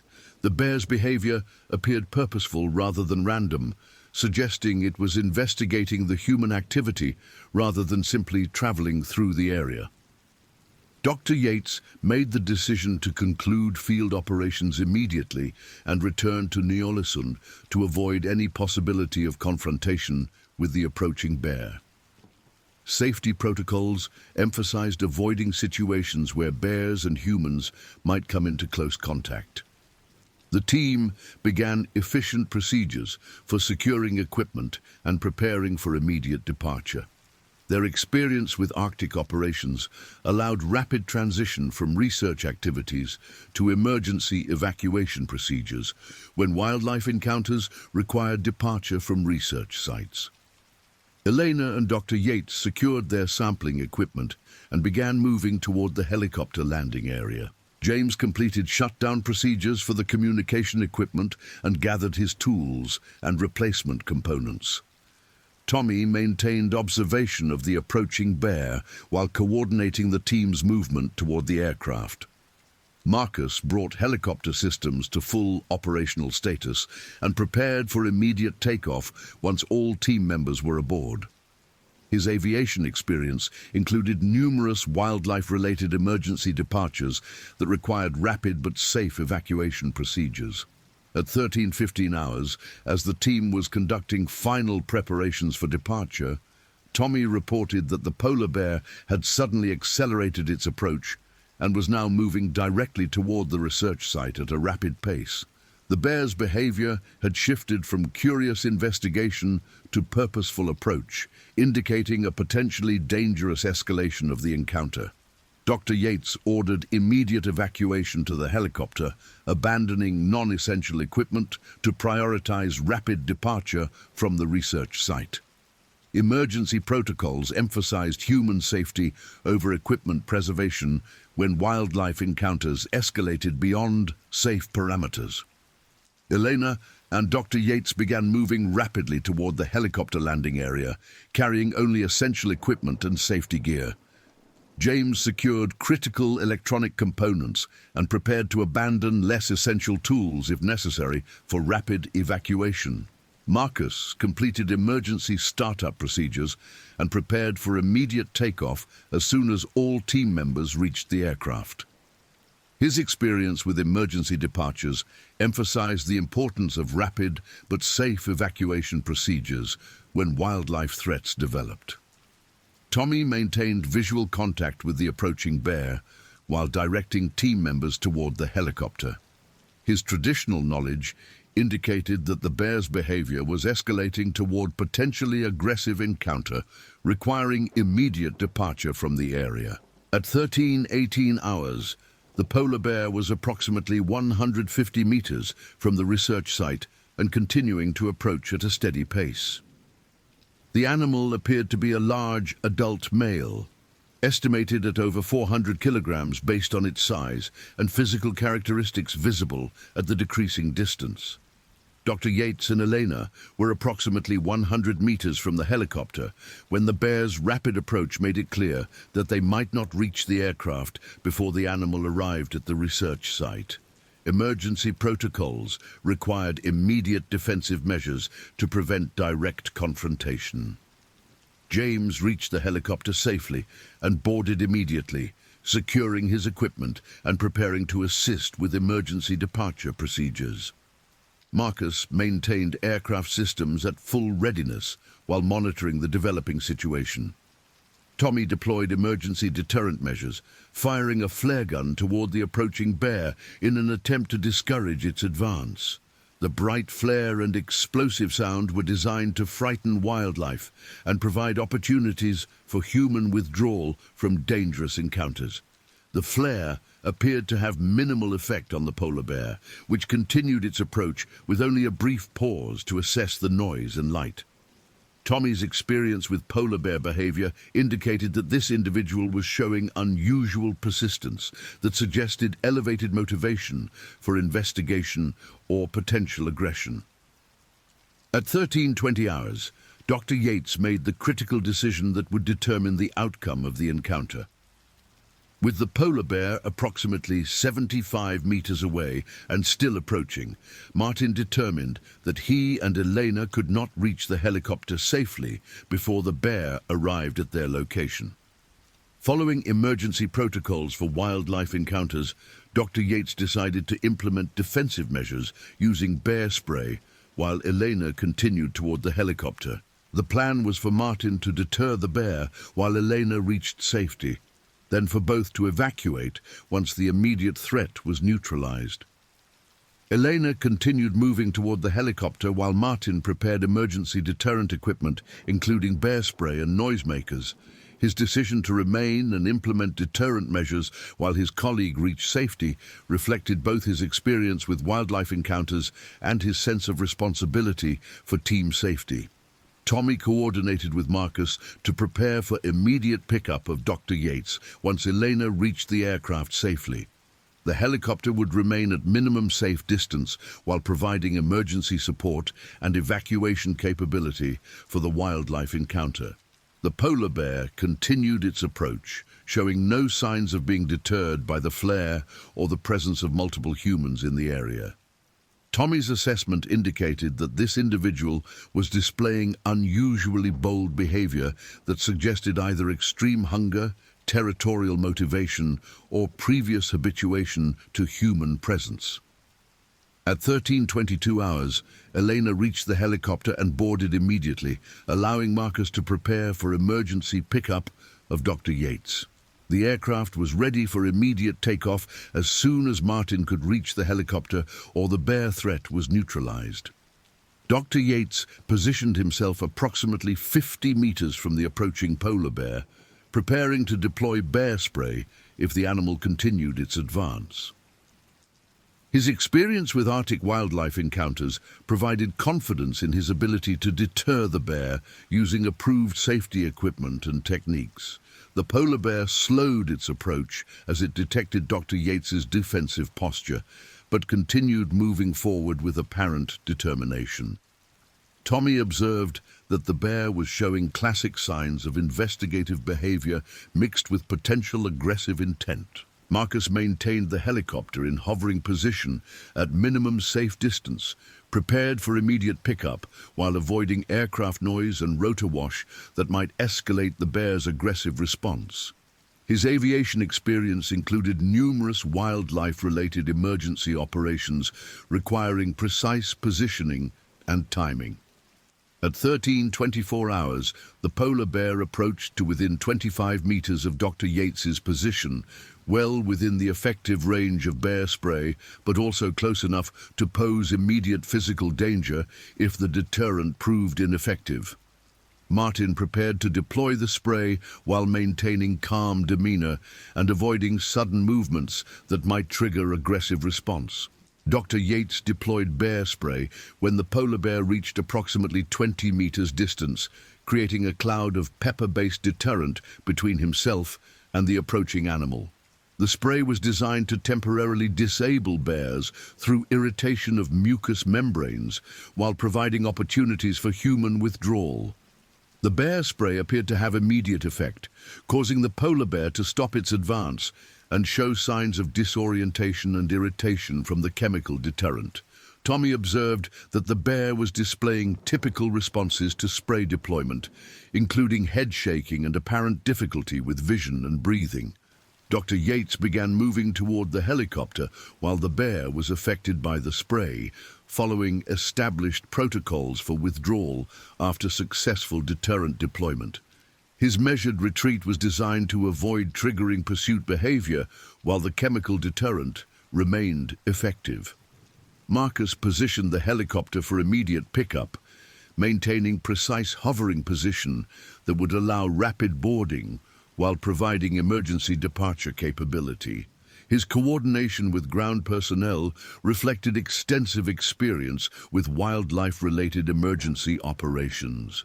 However, at 13:26 hours, the situation took a catastrophic turn that would transform a successful deterrent deployment into a tragic wildlife encounter. The polar bear, after initial disorientation from the spray, suddenly charged directly toward Dr. Yates with explosive speed that caught all observers by surprise. The bear's charge covered the remaining distance between itself and Dr. Yates in approximately 3 seconds, moving with the terrifying speed and power that made polar bears among the most dangerous predators on Earth. Martin had no time to deploy additional deterrent measures or reach the helicopter before the bear was upon him. Tommy immediately fired additional flares while shouting warnings, but the bear's charge was too rapid and determined to be stopped by noise or light-based deterrents.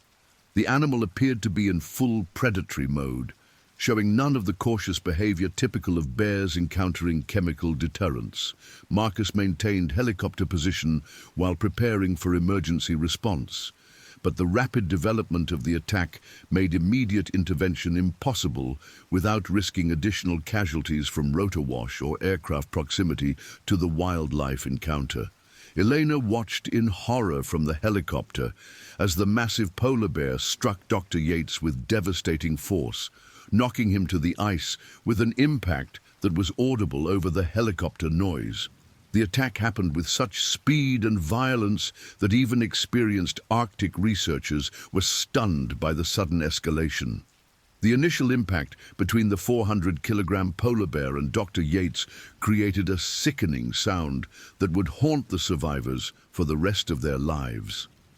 Martin's protective clothing and equipment provided minimal protection against the massive predator's claws and teeth as the bear began what appeared to be a predatory attack. Dr. Yates managed to call out once before the bear's weight and claws overwhelmed his ability to vocalize, his voice cutting across the Arctic silence with a desperation that galvanized his colleagues into immediate action. Tommy and Marcus simultaneously recognized that aggressive intervention was now necessary to save Martin's life. Tommy deployed additional deterrent measures while Marcus maneuvered the helicopter closer to the attack site, attempting to use aircraft noise and rotor wash to discourage the bear's continued assault. However, the polar bear appeared completely focused on its attack and showed no response to external stimuli. The bear's behavior during the attack demonstrated the terrifying efficiency of polar bear predation, with powerful jaws and claws designed for killing seals, proving devastatingly effective against human prey. Dr. Yates's protective clothing was quickly shredded by claws that could penetrate thick ice and muscle tissue. Elena screamed instructions to Marcus, while Tommy continued deploying deterrent measures, but the attack was happening with such violence and speed that coordinated response was extremely difficult. The helicopter's proximity to the ground created additional hazards from rotor wash and potential ground strikes. At 13:27 hours, approximately 60 seconds after the initial charge, the polar bear began dragging Dr. Yates across the ice away from the helicopter and remaining team members. This behavior was consistent with polar bear predatory patterns where prey was removed to secure locations for consumption. The sight of the massive white predator dragging their colleague across the blood-stained ice created a scene of horror that none of the survivors would ever forget. Dr. Yates appeared to be unconscious or severely injured, his body limp, as the bear moved him with casual power across the rough ice surface. Tommy made the critical decision to pursue on foot with emergency weapons, while Marcus attempted to position the helicopter for rescue operations.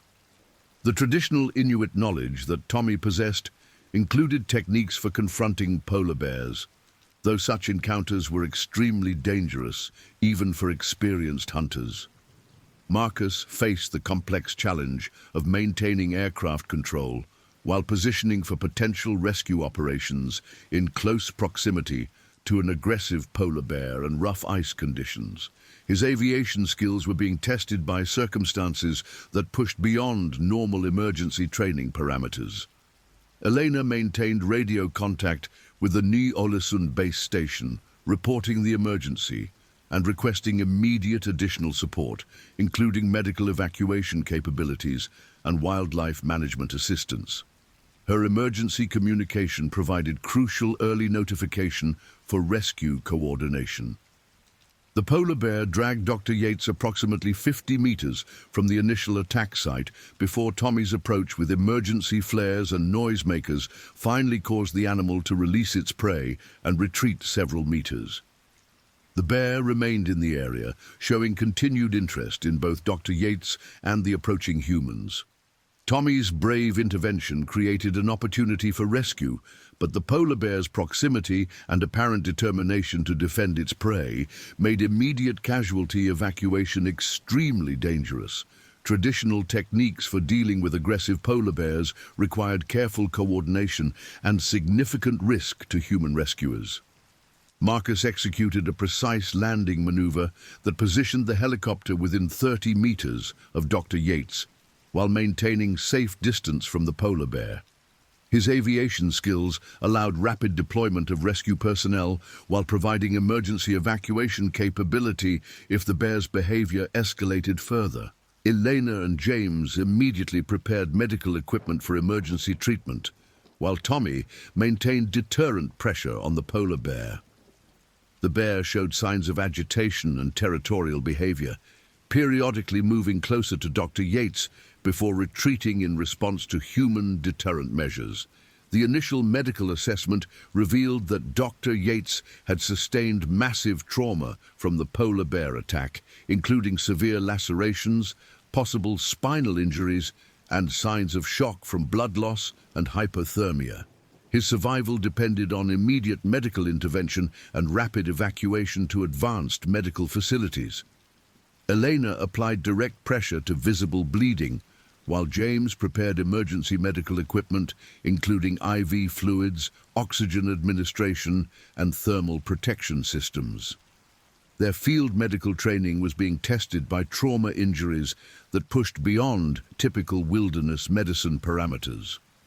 Tommy continued wildlife management while the medical team worked, using flares and noisemakers to maintain distance between the polar bear and the rescue operation. The bear showed persistent interest in the area, requiring constant deterrent pressure to prevent renewed attack.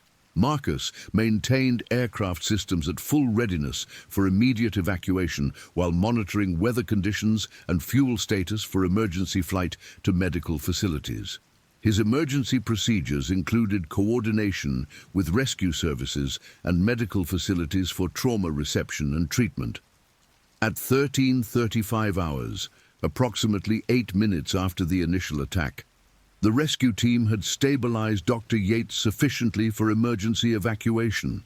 Medical intervention had controlled immediate bleeding and provided life support, though his condition remained critical, requiring advanced medical care. The evacuation procedure required careful coordination to move Dr. Yates from the ice surface to the helicopter, while maintaining deterrent pressure on the polar bear and ensuring safe aircraft operation. Tommy continued wildlife management, while Elena and James conducted medical evacuation procedures. Marcus executed emergency takeoff procedures as soon as Dr. Yates was secured in the aircraft, beginning immediate flight toward Ny-Ålesund, while Elena and James continued medical treatment during transport. The helicopter's medical equipment provided life support capabilities during the critical evacuation flight. Radio communication with Ny-Ålesund confirmed that emergency medical facilities were being prepared for trauma reception, with medical personnel standing by for immediate treatment upon arrival.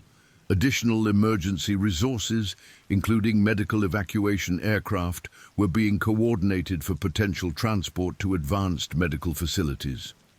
The flight back to Ny-Ålesund required 18 minutes, during which Elena and James provided continuous medical care to maintain Dr. Yates's vital signs and prevent further deterioration. His condition remained critical but stable during transport, with medical intervention successfully controlling immediate life-threatening injuries. Tommy's traditional knowledge proved crucial during the rescue operation, as his understanding of polar bear behavior allowed effective deterrent techniques that prevented additional casualties while enabling medical intervention. His brave approach to the aggressive bear had created the opportunity that saved Dr. Yates's life.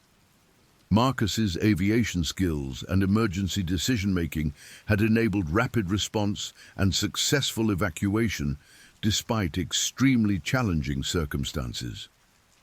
His ability to maintain precise aircraft control while coordinating rescue operations reflected extensive experience with Arctic emergency operations. Elena's medical expertise and quick thinking had provided crucial first aid that stabilized Dr. Yates for evacuation and continued care during transport. Her emergency medical training had prepared her for trauma situations, though the severity of polar bear attack injuries tested her skills to their limits.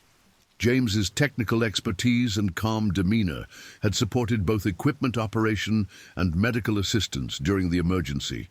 His ability to maintain communication systems and assist with medical care had contributed significantly to the successful rescue operation. At 13:53 hours, the helicopter arrived at Ny-Ålesund, where medical personnel were waiting with advanced life support equipment and emergency medical facilities. Dr. Yates was immediately transferred to the research station's medical facility for continued treatment and stabilization. Dr. Robert Hayes, the expedition's medical officer, took immediate charge of treatment upon Dr. Yates's arrival at the station. Robert's emergency medicine background and trauma surgery experience provided optimal medical care available in the remote Arctic location. Initial medical assessment confirmed severe injuries, including multiple deep lacerations, suspected spinal trauma, significant blood loss, and hypothermia from exposure during the attack and evacuation.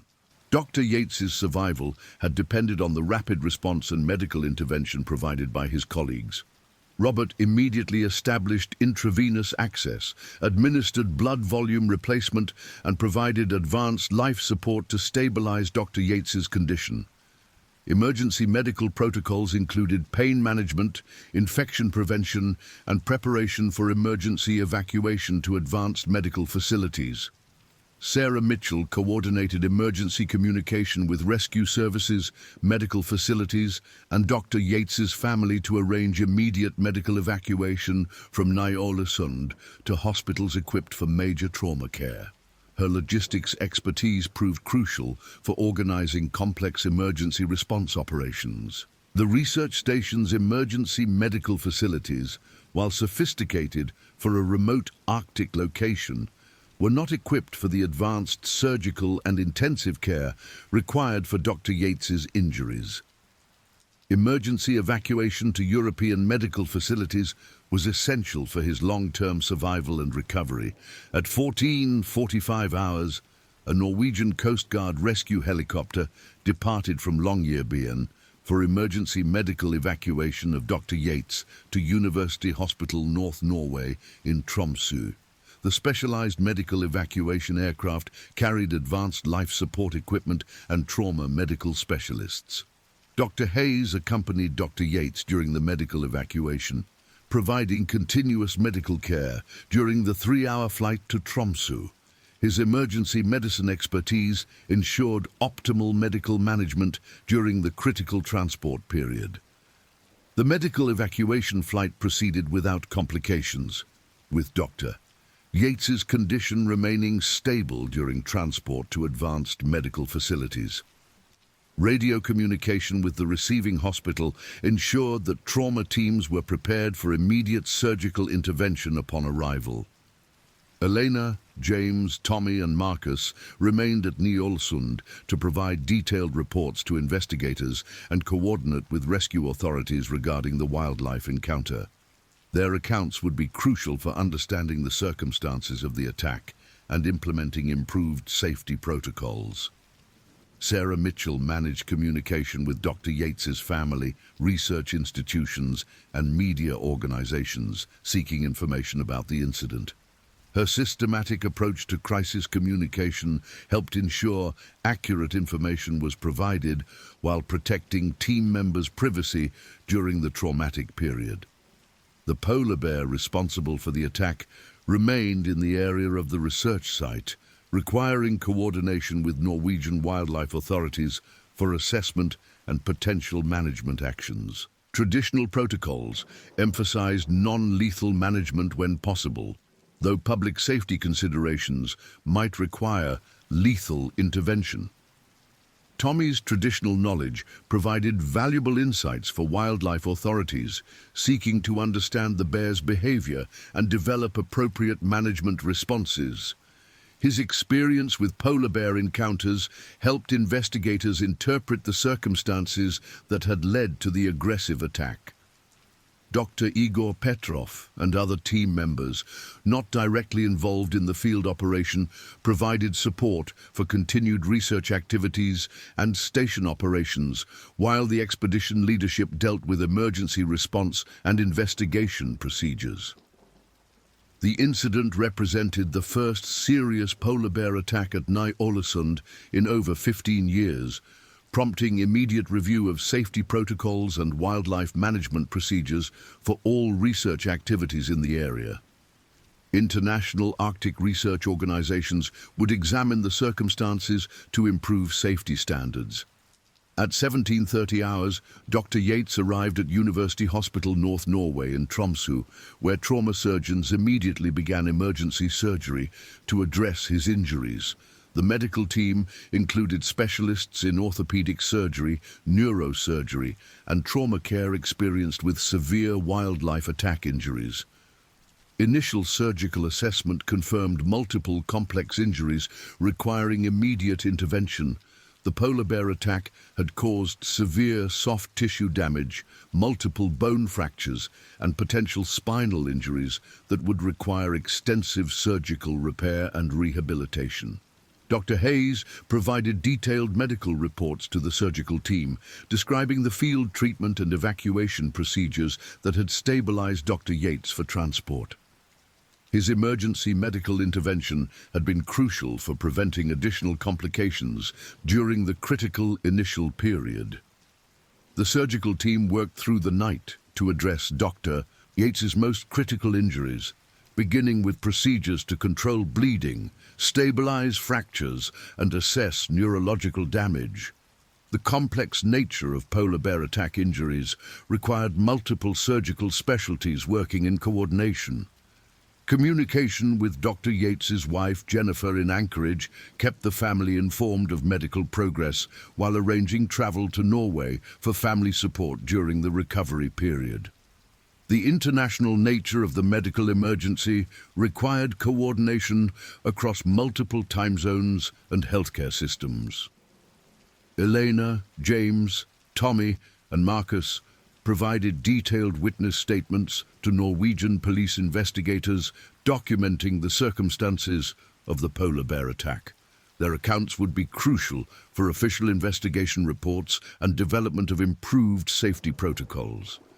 The investigation process included detailed analysis of GPS tracking data, communication records, weather conditions, and equipment performance to understand all factors that had contributed to the wildlife encounter. Investigators sought to identify any procedural failures or equipment problems that might have been prevented. Tommy's traditional knowledge provided unique insights for investigators seeking to understand the polar bear's behavior patterns and motivations during the attack. His experience with polar bear encounters helped interpret environmental and behavioral factors that might have influenced the animal's actions. Wildlife biologists began analysis of GPS tracking data from collared bears in the area to determine whether the attacking bear was part of the monitored population or an unmarked individual. Understanding the bear's previous behavior patterns would inform management decisions and safety assessments. The research team's sophisticated monitoring equipment had recorded environmental conditions, seismic activity from the helicopter operations, and acoustic signatures that might provide additional information about the circumstances preceding the attack. Technical analysis would supplement witness accounts with objective data. Sarah Mitchell coordinated with Norwegian authorities, research institutions and media organizations to manage information flow about the incident while protecting the privacy and safety of team members during the investigation period. Her crisis communication skills proved essential for managing complex stakeholder interests. Dr. Robert Hayes returned to Ny-Ålesund the following morning to provide medical support for team members experiencing psychological trauma from witnessing the attack. His medical expertise included training in psychological first aid and crisis intervention techniques. The psychological impact of witnessing the polar bear attack affected all team members, with Elena, James, Tommy and Marcus requiring counseling support to process the traumatic experience.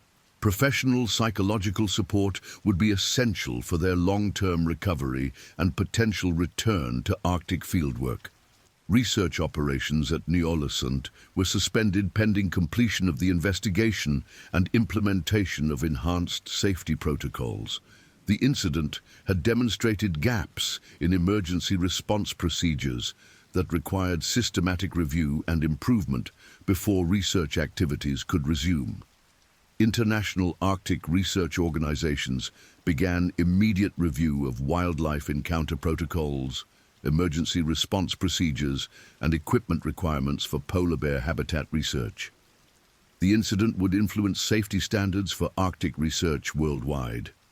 Tommy's heroic intervention during the rescue operation had prevented Dr. Yates's death and enabled successful evacuation despite extreme danger to his own safety. His traditional knowledge and courage had been crucial factors in the successful rescue response under terrifying circumstances. Marcus's aviation skills and emergency decision-making had enabled rapid response and evacuation despite challenging aircraft operations in proximity to an aggressive polar bear. His professional expertise had been essential for coordinating the complex rescue operation. Elena's medical expertise and emergency response training had provided crucial first aid that stabilized Dr. Yates for evacuation and transport. Her quick thinking and medical skills had contributed significantly to his survival and ongoing recovery prospects. James's technical expertise and calm demeanor during the emergency had supported both communication systems and medical assistance. His reliability under extreme stress had enabled effective coordination between rescue personnel and emergency support services. The polar bear involved in the attack was identified as a large adult male not wearing research tracking equipment, indicating it was not part of the collared study population. Wildlife authorities began assessment procedures to determine appropriate management actions for the individual bear. Traditional protocols emphasized non-lethal management of polar bears when possible, but the aggressive nature of the attack and potential public safety risks required careful evaluation of all available options. Wildlife managers faced difficult decisions balancing conservation objectives with human safety considerations. At 0800 hours on December 4th, Dr. Yates emerged from emergency surgery in stable but critical condition. The surgical team had successfully addressed immediate life-threatening injuries, though extensive additional procedures would be required for complete recovery. Dr. Jennifer Yates arrived in Tromsø from Anchorage to be with her husband during his recovery. The family's emotional stress was compounded by the international travel requirements and uncertainty about long-term prognosis for Martin's injuries. Medical assessment indicated that Dr. Yates would require months of rehabilitation and multiple additional surgeries to address orthopedic and neurological injuries sustained during the polar bear attack. His survival was considered remarkable given the severity of the initial trauma. The incident received international media attention as the first serious polar bear attack on scientific researchers in Arctic Norway in over 15 years. Media coverage emphasized both the dangers of Arctic research and the heroic rescue efforts by Dr. Yates's colleagues. Environmental organizations and polar bear conservation groups issued statements emphasizing that such attacks were extremely rare and typically resulted from unusual circumstances rather than normal polar bear behavior. The incident should not be used to justify lethal management of polar bear populations. Research institutions worldwide began review of Arctic fieldwork safety protocols in response to the incident. The attack demonstrated that even experienced researchers using proper safety equipment could face life-threatening wildlife encounters under certain circumstances. Tommy Kanguk received recognition from Norwegian authorities and international Arctic research organizations for his courageous actions during the rescue operation. His traditional knowledge and brave intervention had been crucial for saving Dr. Yates's life. Wildlife investigators continued analysis of the attacking bear's behavior to understand the unusual circumstances that had led to the aggressive encounter. Preliminary assessment suggested the bear may have been in poor physical condition, potentially increasing its motivation for opportunistic predation. The research team's GPS tracking data revealed that several collared bears had been active in the research area during the days preceding the attack, though none of the monitored animals had displayed aggressive behavior toward human activities. The attacking bear appeared to be an unmarked individual not previously encountered by researchers. Environmental conditions during the December 3rd operation had been ideal for research activities, with no unusual weather patterns or environmental factors that might have influenced polar bear behavior. The attack appeared to result from an encounter with an individual bear showing atypical aggressive tendencies. Dr. Elena Vasquez began psychological counseling to address trauma from witnessing the attack and participating in the rescue operation. Her experience highlighted the need for comprehensive psychological support for researchers involved in wildlife encounters and emergency response situations. James Chen similarly received counseling support while continuing to assist investigators with technical analysis of equipment performance and communication records from December 3rd. His technical expertise remained valuable for understanding all aspects of the incident. Marcus Johansson underwent mandatory psychological evaluation following his involvement in the rescue operation. His aviation career required assessment of his fitness for continued flight operations after exposure to traumatic stress during emergency rescue activities. The helicopter operations during the rescue had been conducted according to proper emergency procedures, with Marcus's aviation skills enabling successful evacuation despite extremely challenging circumstances. Investigation confirmed that aircraft operations had not contributed to the incident or compromised rescue effectiveness. Research station operations at Ny-Ålesund continued under enhanced safety protocols while investigators completed their assessment of the polar bear attack. Other research projects not directly involved in polar bear studies were able to resume activities with additional precautionary measures. The sophisticated monitoring equipment deployed by Dr. Yates's research team continued collecting data about polar bear populations and environmental conditions, though field operations were suspended pending completion of safety protocol reviews and implementation of enhanced procedures.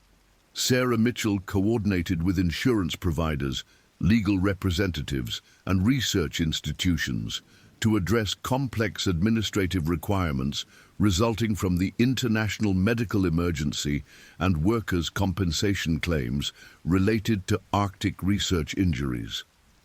International cooperation between Norwegian authorities, Canadian research institutions, American medical facilities, and other organizations demonstrated the collaborative response necessary for managing Arctic research emergencies.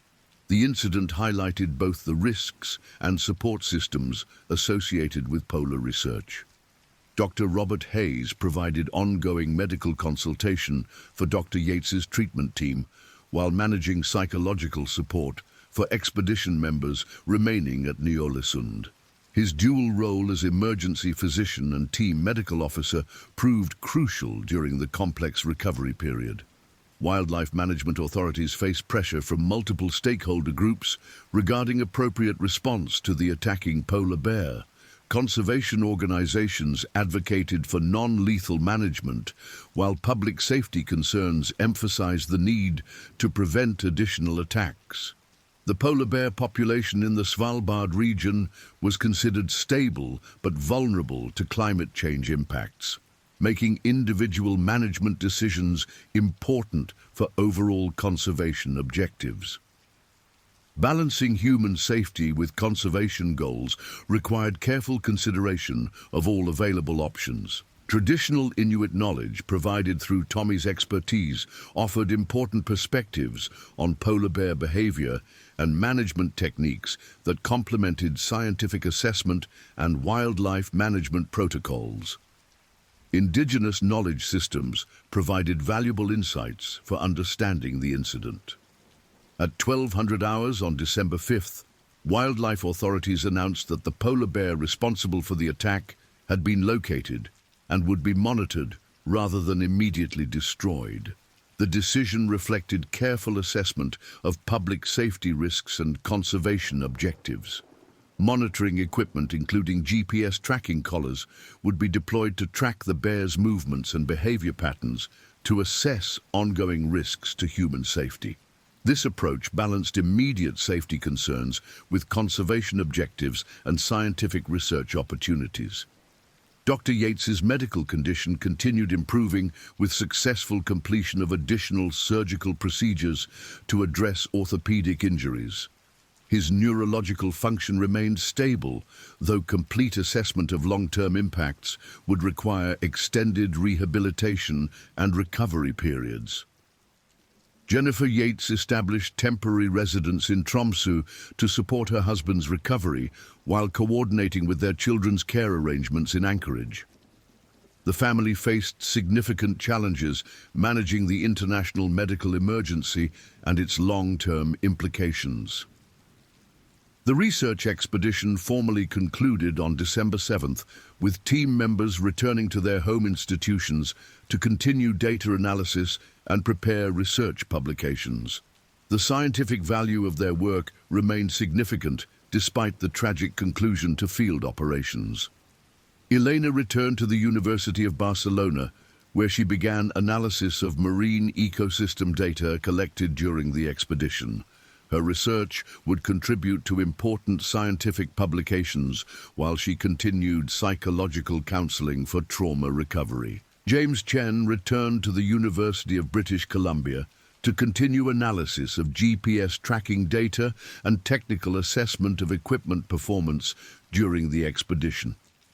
His work would inform both scientific research and safety protocol improvements. Tommy Kanguk returned to Greenland, where he received recognition from Inuit organizations for his heroic actions during the rescue operation. His traditional knowledge and courage had exemplified the best of indigenous contributions to Arctic research and safety. Marcus Johansson returned to Sweden, where he underwent additional psychological evaluation and flight safety assessment before returning to civilian aviation operations. His professional response during the emergency had demonstrated exceptional aviation skills under extreme circumstances. Dr. Igor Petrov continued Arctic research activities while contributing to investigation reports and safety protocol development based on his extensive polar research experience. His insights would influence future Arctic research safety standards and procedures. The other expedition members returned to their respective institutions, where they contributed to investigation reports, data analysis, and research publications while receiving psychological support for trauma recovery. Their collective experience would influence Arctic research practices worldwide. Sarah Mitchell coordinated final expedition logistics while preparing detailed reports for research institutions, insurance providers, and safety organizations. Her systematic documentation proved crucial for understanding all aspects of the expedition and incident response. Dr. Robert Hayes returned to his emergency medicine practice in Toronto while consulting on medical protocols for future Arctic research expeditions. His experience with wilderness medicine and emergency response informed development of improved medical support procedures. The research data collected during the expedition provided valuable insights into polar bear behavior, climate change impacts, and Arctic ecosystem dynamics. Scientific publications resulting from the work would contribute to conservation policies and climate change research, despite the tragic conclusion. Investigation reports confirmed that the December 3rd incident resulted from an encounter with an individual polar bear displaying atypical aggressive behavior rather than systemic failures in safety protocols or equipment. However, recommendations were made for enhanced safety procedures. Enhanced safety protocols for future Arctic research included improved wildlife deterrent equipment, enhanced communication systems, modified field operation procedures, and expanded psychological support for team members involved in wildlife encounters and emergency response. The incident influenced international standards for Arctic research safety, with organizations worldwide implementing improved protocols for wildlife encounter prevention, emergency response procedures, and psychological support for research personnel. Dr. Yates's recovery progressed steadily through December and January, with successful completion of multiple surgical procedures and beginning of rehabilitation therapy.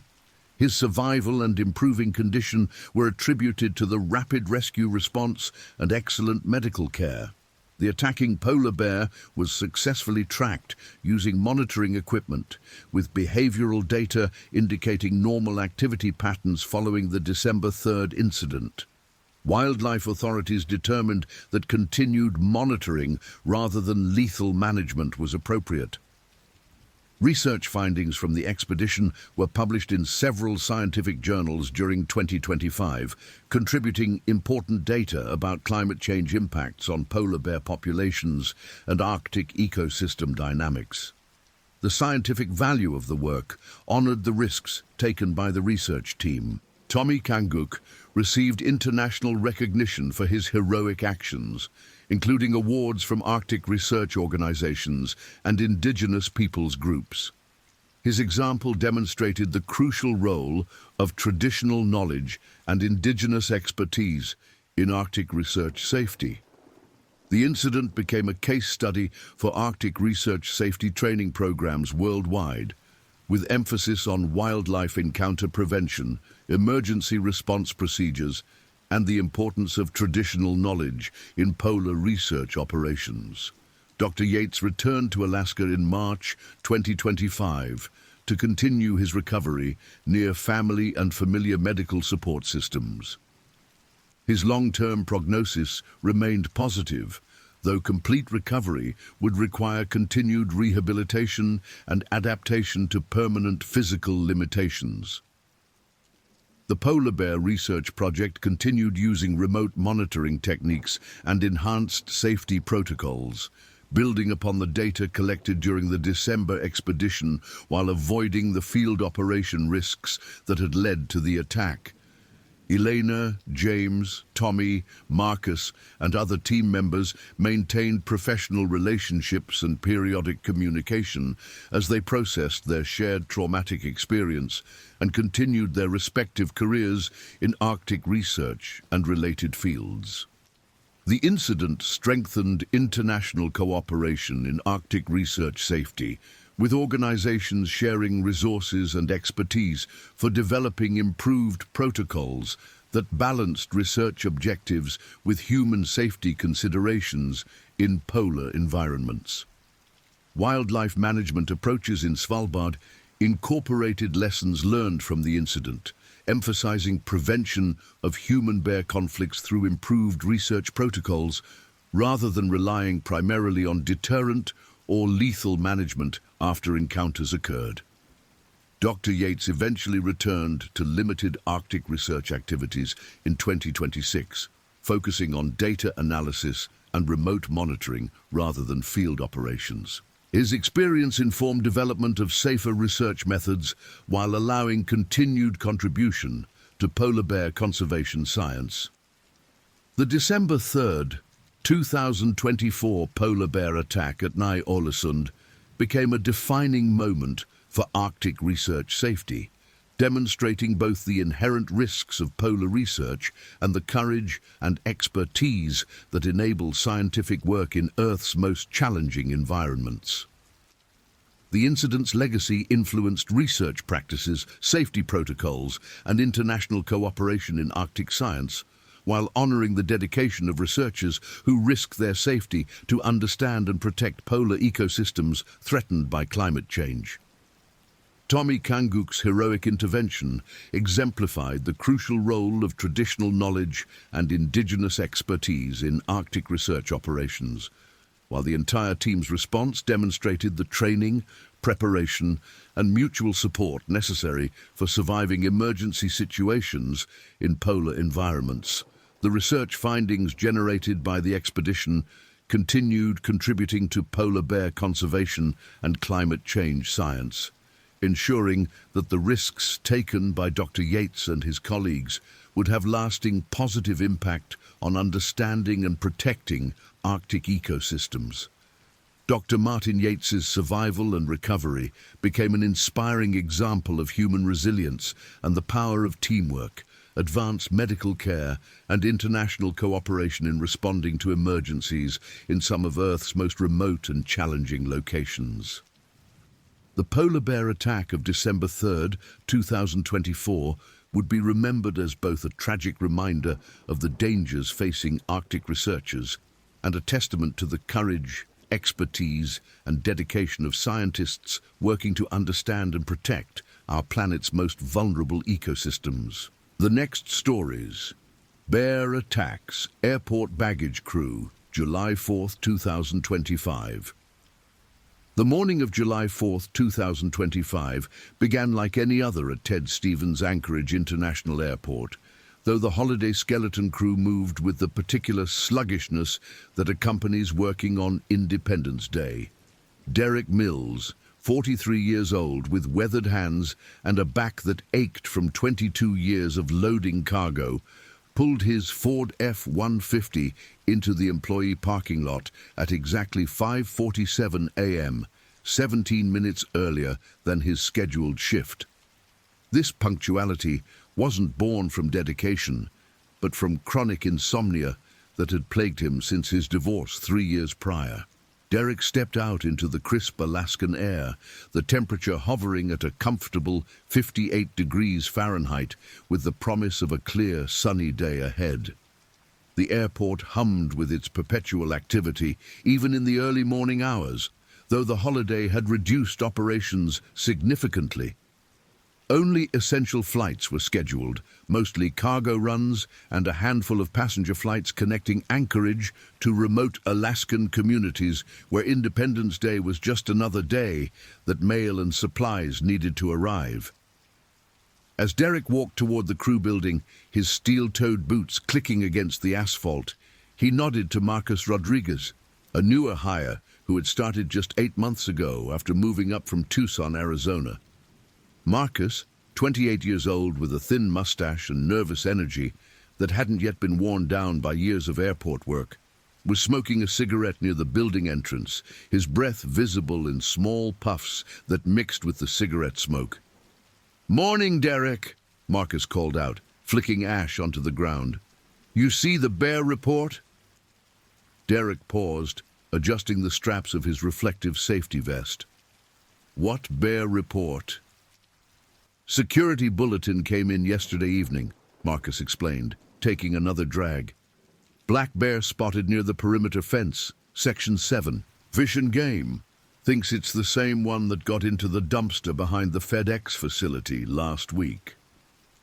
This information should have triggered more concern than it did, but bear sightings around Anchorage were as common as rain in Seattle.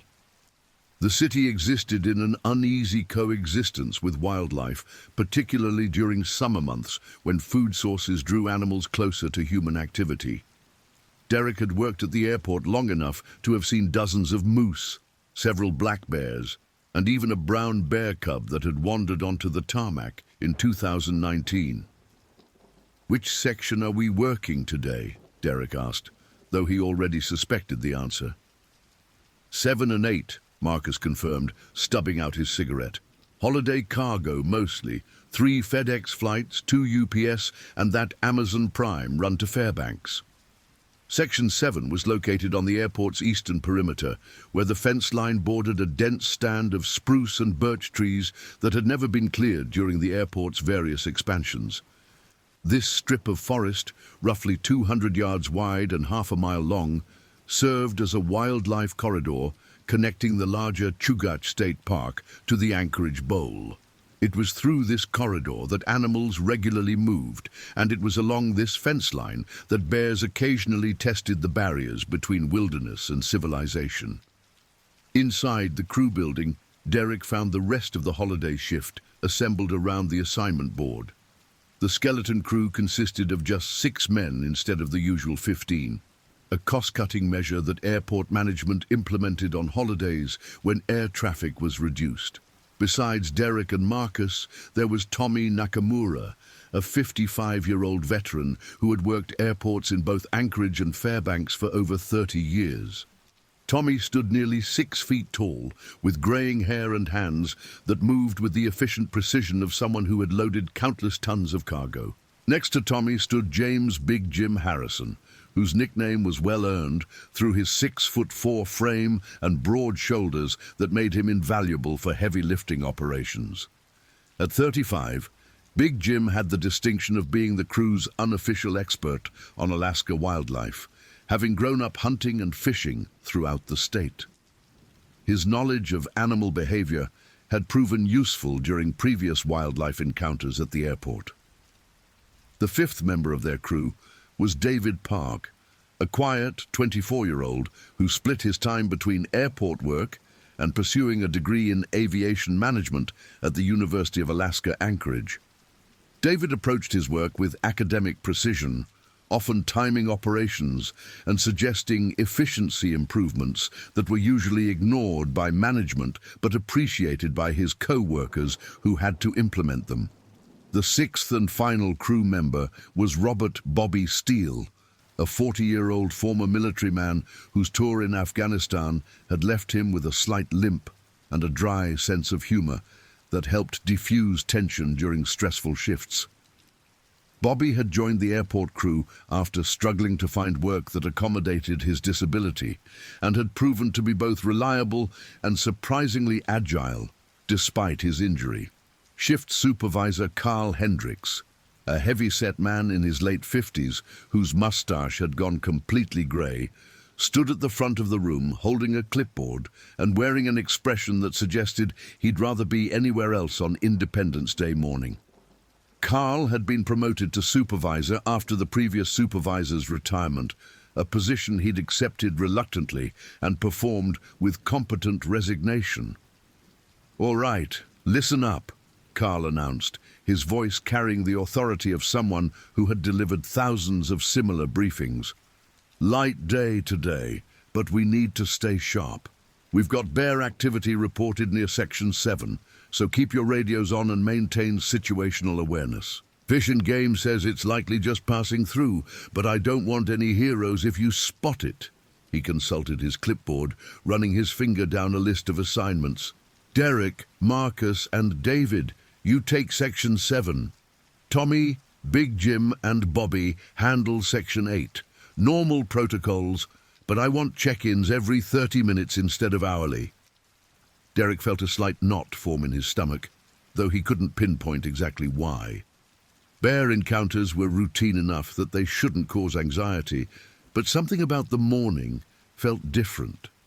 Perhaps it was the reduced crew size or the holiday emptiness that made the airport feel more isolated than usual, or simply the accumulation of too many years seeing too many near misses between humans and wildlife. The crew dispersed to collect their equipment from the storage area, a process that involved checking handheld radios, ensuring proper battery levels, and gathering the various tools necessary for baggage and cargo handling.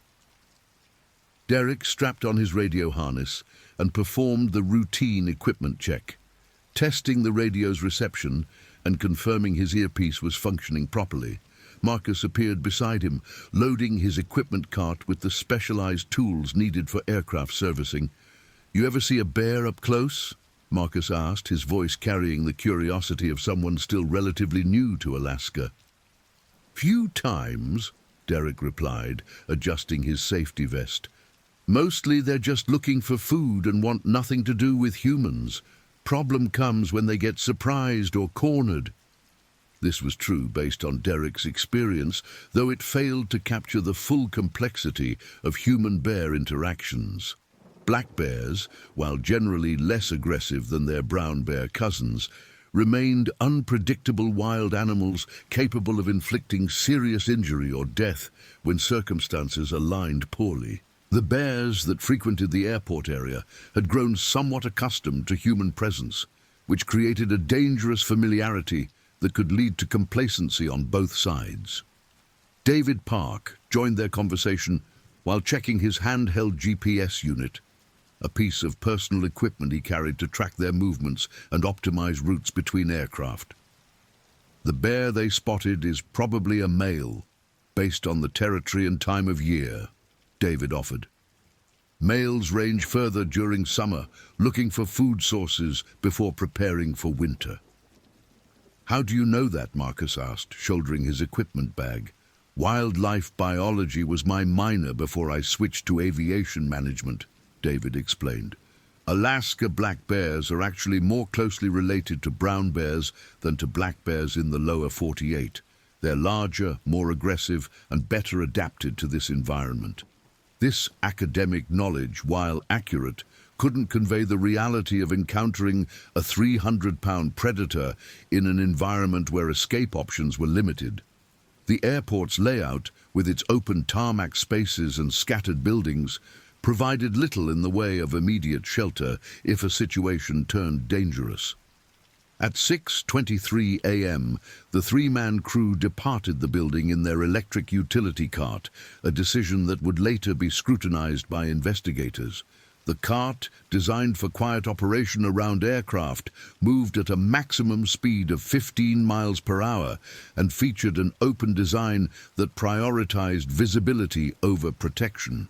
In retrospect, the choice of transportation would be identified as a critical factor in the events that followed. The morning air carried the scent of jet fuel and the distant aroma of coffee from the terminal building, mixed with the cleaner smell of the surrounding forest. Birds were active in the trees beyond the fence line, their calls creating a backdrop of natural sound that competed with the mechanical hum of airport operations. Derek drove the cart, while Marcus and David rode facing backward, their equipment secured in the rear cargo area. Section 7 occupied a portion of the airport's eastern edge, where the parallel taxiways created a wide corridor for aircraft movement. The first aircraft assigned to their crew was a FedEx Boeing 757 that had arrived from Memphis at 5:45 a.m. and was scheduled for turnaround by 8:30 a.m. The aircraft sat on stand 7 Alpha, roughly 400 yards from the perimeter fence and the tree line beyond.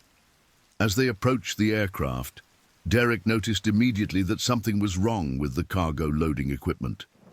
The aircraft's cargo doors stood open, but the belt loader that should have been positioned for unloading had been moved away from the aircraft and sat at an odd angle roughly 30 feet from where it should have been.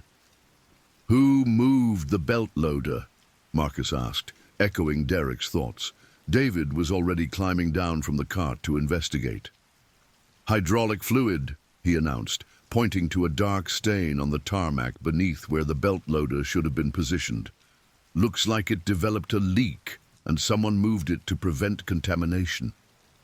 This mechanical failure, seemingly routine in the context of airport operations, would later be recognized as the first link in a chain of events that led to tragedy.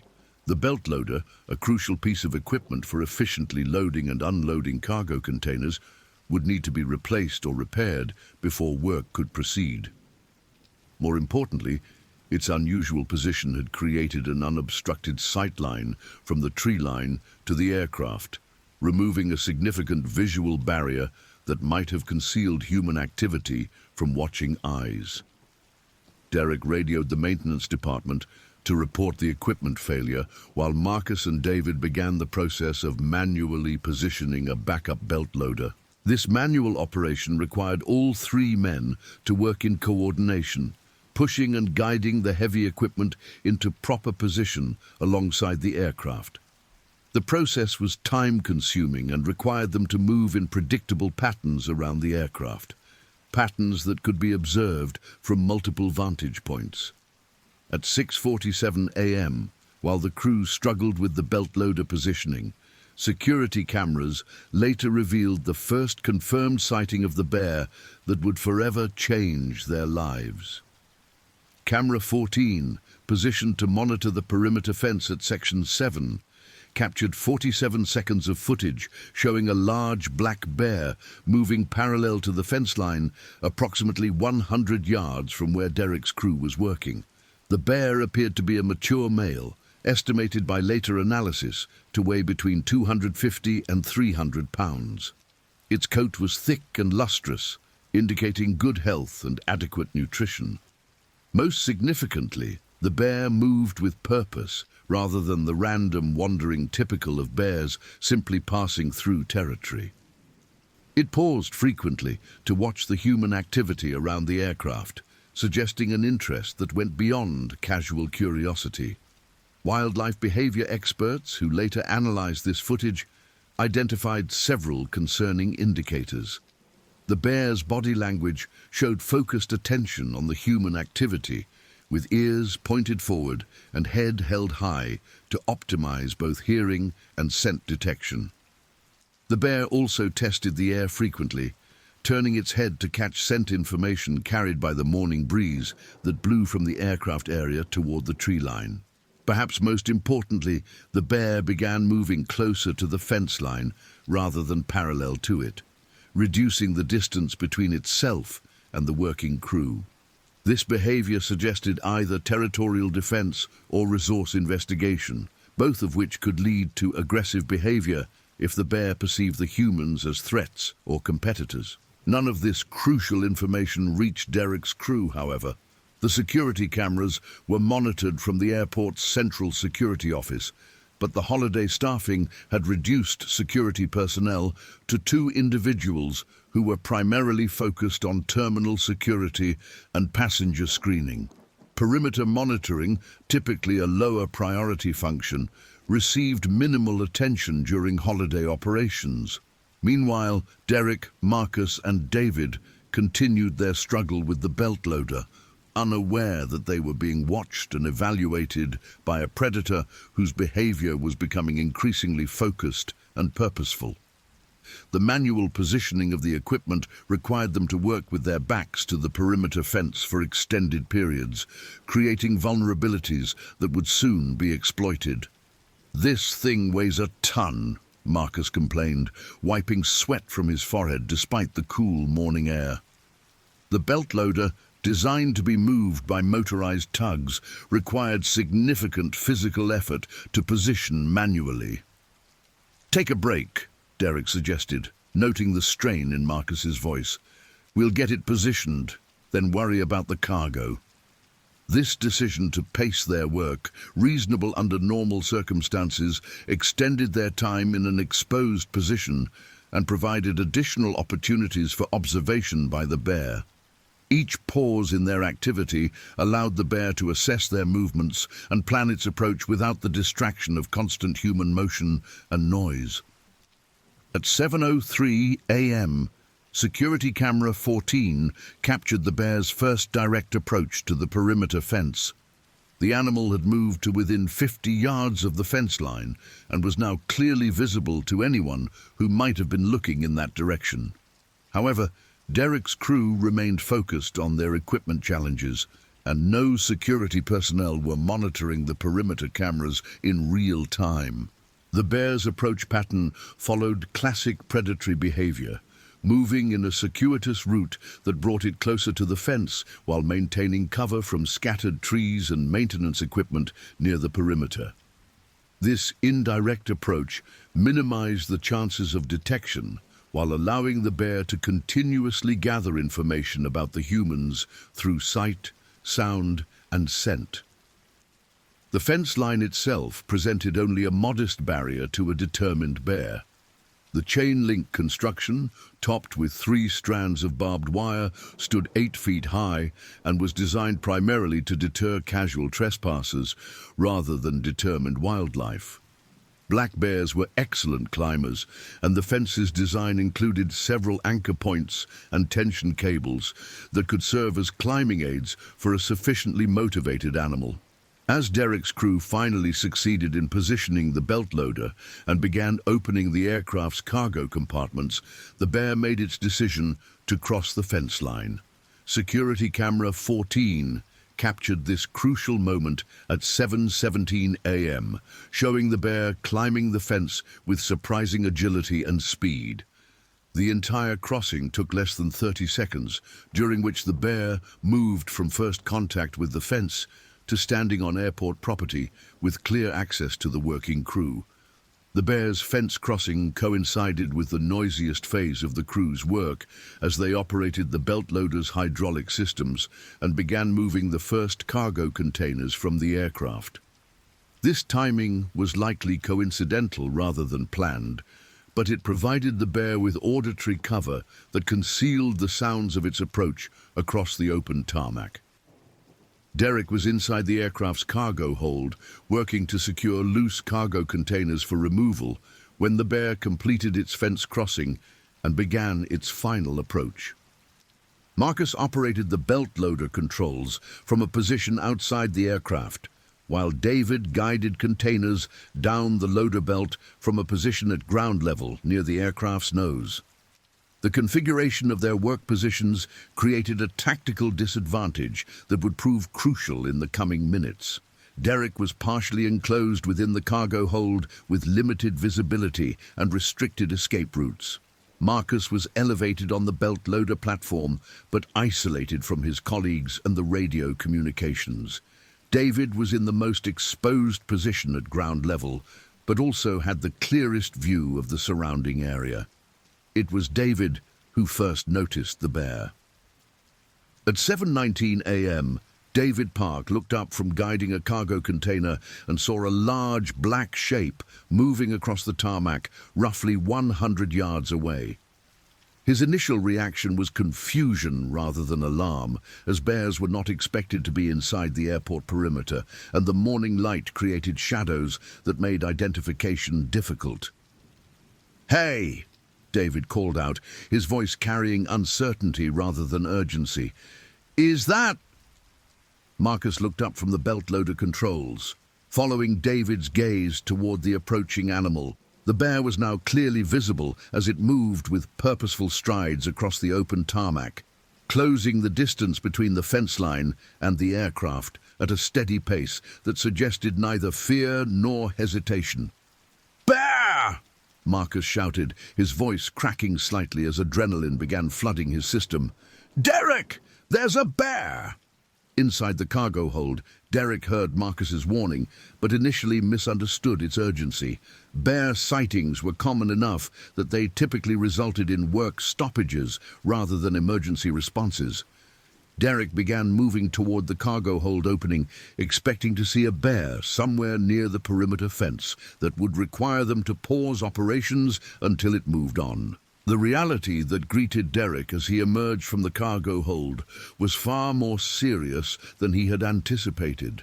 The bear was now less than 50 yards away and approaching at a steady trot that covered ground with alarming efficiency. The animal's size was immediately apparent, significantly larger than the typical black bears that occasionally wandered through the area. More concerning than the bear's size was its demeanor. Rather than the nervous, hesitant behavior typical of bears encountering humans, this animal moved with confidence and focus. Its ears were forward, its head held high, and its body language suggested investigation rather than flight preparation. "Radio for help," Derek instructed, his voice steady despite the surge of adrenaline. "Back away slowly, don't run."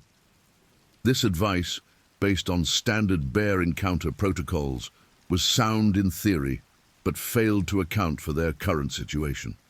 The aircraft and ground equipment limited their retreat options, while the bears positioned between them and their utility cart eliminated their primary means of escape. Marcus fumbled for his radio while climbing down from the belt loader platform, his hands shaking slightly as adrenaline affected his fine motor control. "Security, this is Baggage Crew 7. We have a bear approaching Section 7 Alpha, requesting immediate assistance." The radio call was received by airport security at 7:21 a.m., initiating a response protocol that had been practiced but never fully tested under actual emergency conditions. Security dispatcher Jennifer Walsh, a 10-year veteran of airport operations, immediately contacted both fish and game authorities and airport management while dispatching the available security patrol to Section 7. However, the security patrol consisted of only one vehicle with 2 officers during holiday staffing, and that vehicle was currently at the opposite end of the airport investigating a suspicious package report at the cargo terminal. The response time to Section 7 was estimated at 6 to 8 minutes, an eternity when facing a large predator in an open environment. Wildlife behavior experts would later note that the bear's continued approach, despite human voices and radio chatter, indicated either habituation to human presence or heightened motivation to investigate the area. Bears that were merely passing through typically fled at the first sign of human activity, while bears exhibiting territorial or food-seeking behavior might continue advancing despite human presence. The bear closed to within 30 yards of the aircraft when Derek made the decision that would define the remainder of his life. Rather than continuing to back away and hope for rescue, Derek stepped forward and began making aggressive gestures and vocalizations designed to discourage the bear's approach.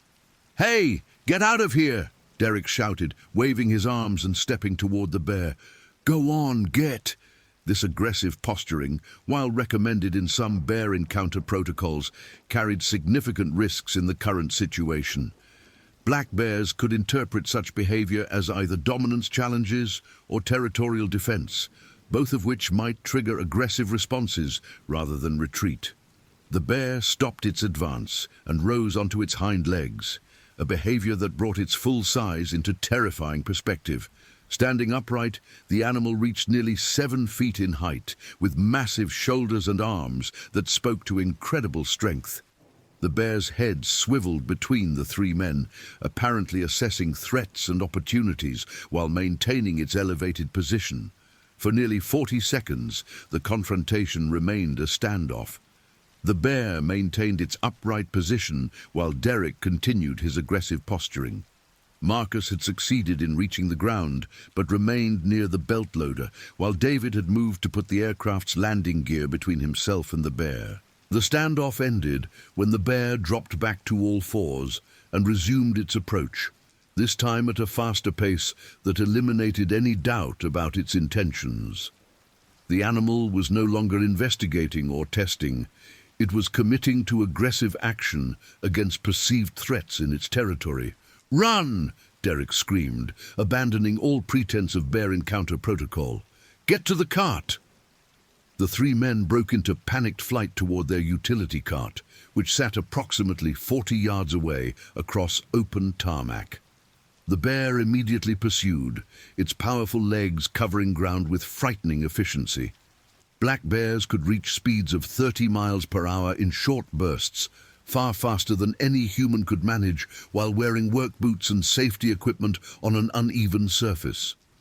Marcus, despite being the youngest of the three, stumbled after only a few strides as his foot caught on a cargo tie-down ring embedded in the tarmac. He went down hard, skinning his palms and jarring his left shoulder, but more importantly, he drew the bear's immediate attention. Bears are opportunistic predators that focus on the most vulnerable targets in any given situation. Marcus's fall identified him as the weakest member of the group, and the bear adjusted its pursuit accordingly, angling toward the fallen man with deadly purpose. Derek heard Marcus's cry as he fell and made the split-second decision that would save Marcus's life while forever altering his own. Instead of continuing toward the cart and potential safety, Derek reversed direction and moved back toward Marcus and the approaching bear. "Hey, over here!" Derek shouted, resuming his aggressive posturing in an attempt to draw the bear's attention away from the vulnerable Marcus. "Come on!" The bear responded to Derek's challenge by shifting its focus from Marcus to Derek, who now stood roughly 15 feet away from a 300-pound predator with no barriers between them and limited options for escape. The animal's eyes locked onto Derek with the intense focus of a predator that had identified its primary target. What followed was 47 seconds of violence that would be reconstructed from physical evidence, witness statements, and security camera footage from a camera positioned too far away to capture clear details, but close enough to document the general sequence of events. The bear struck Derek with a powerful swipe of its right forepaw, a blow that caught him across the chest and shoulder with enough force to lift him off his feet and send him sprawling across the tarmac.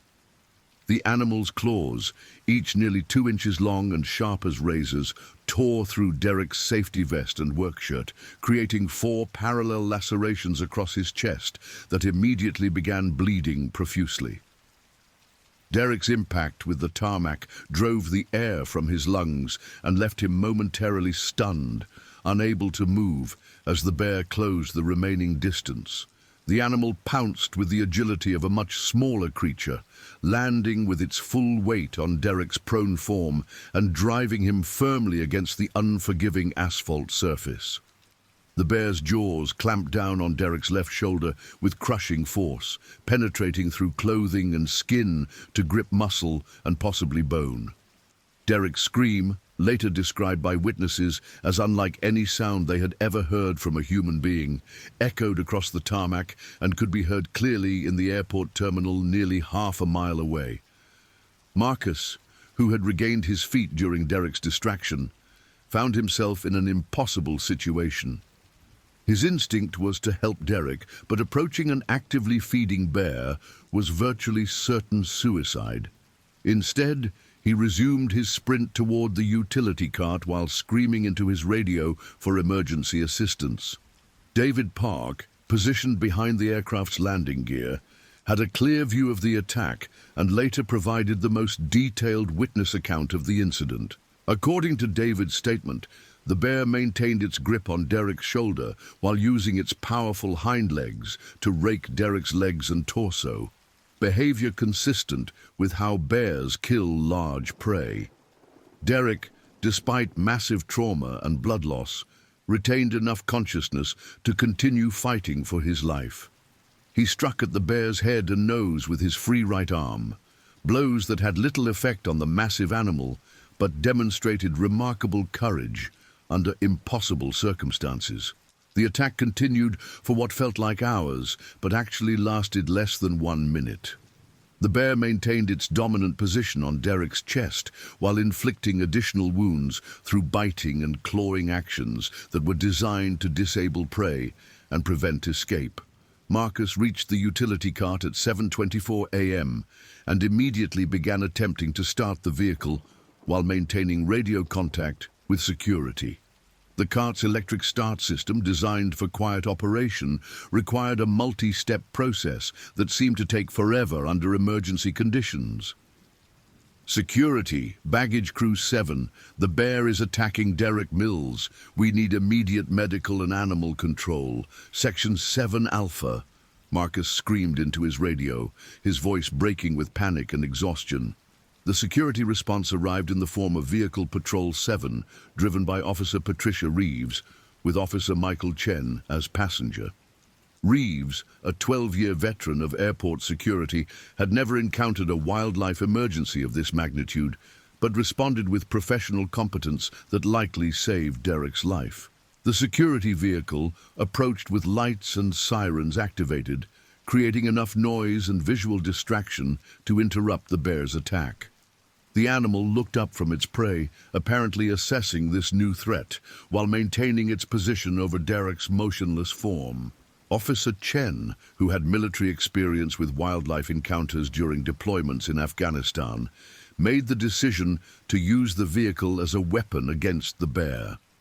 He instructed Reeves to drive directly at the animal while activating the vehicle's emergency air horn, creating a combination of noise, movement, and threat that finally caused the bear to retreat.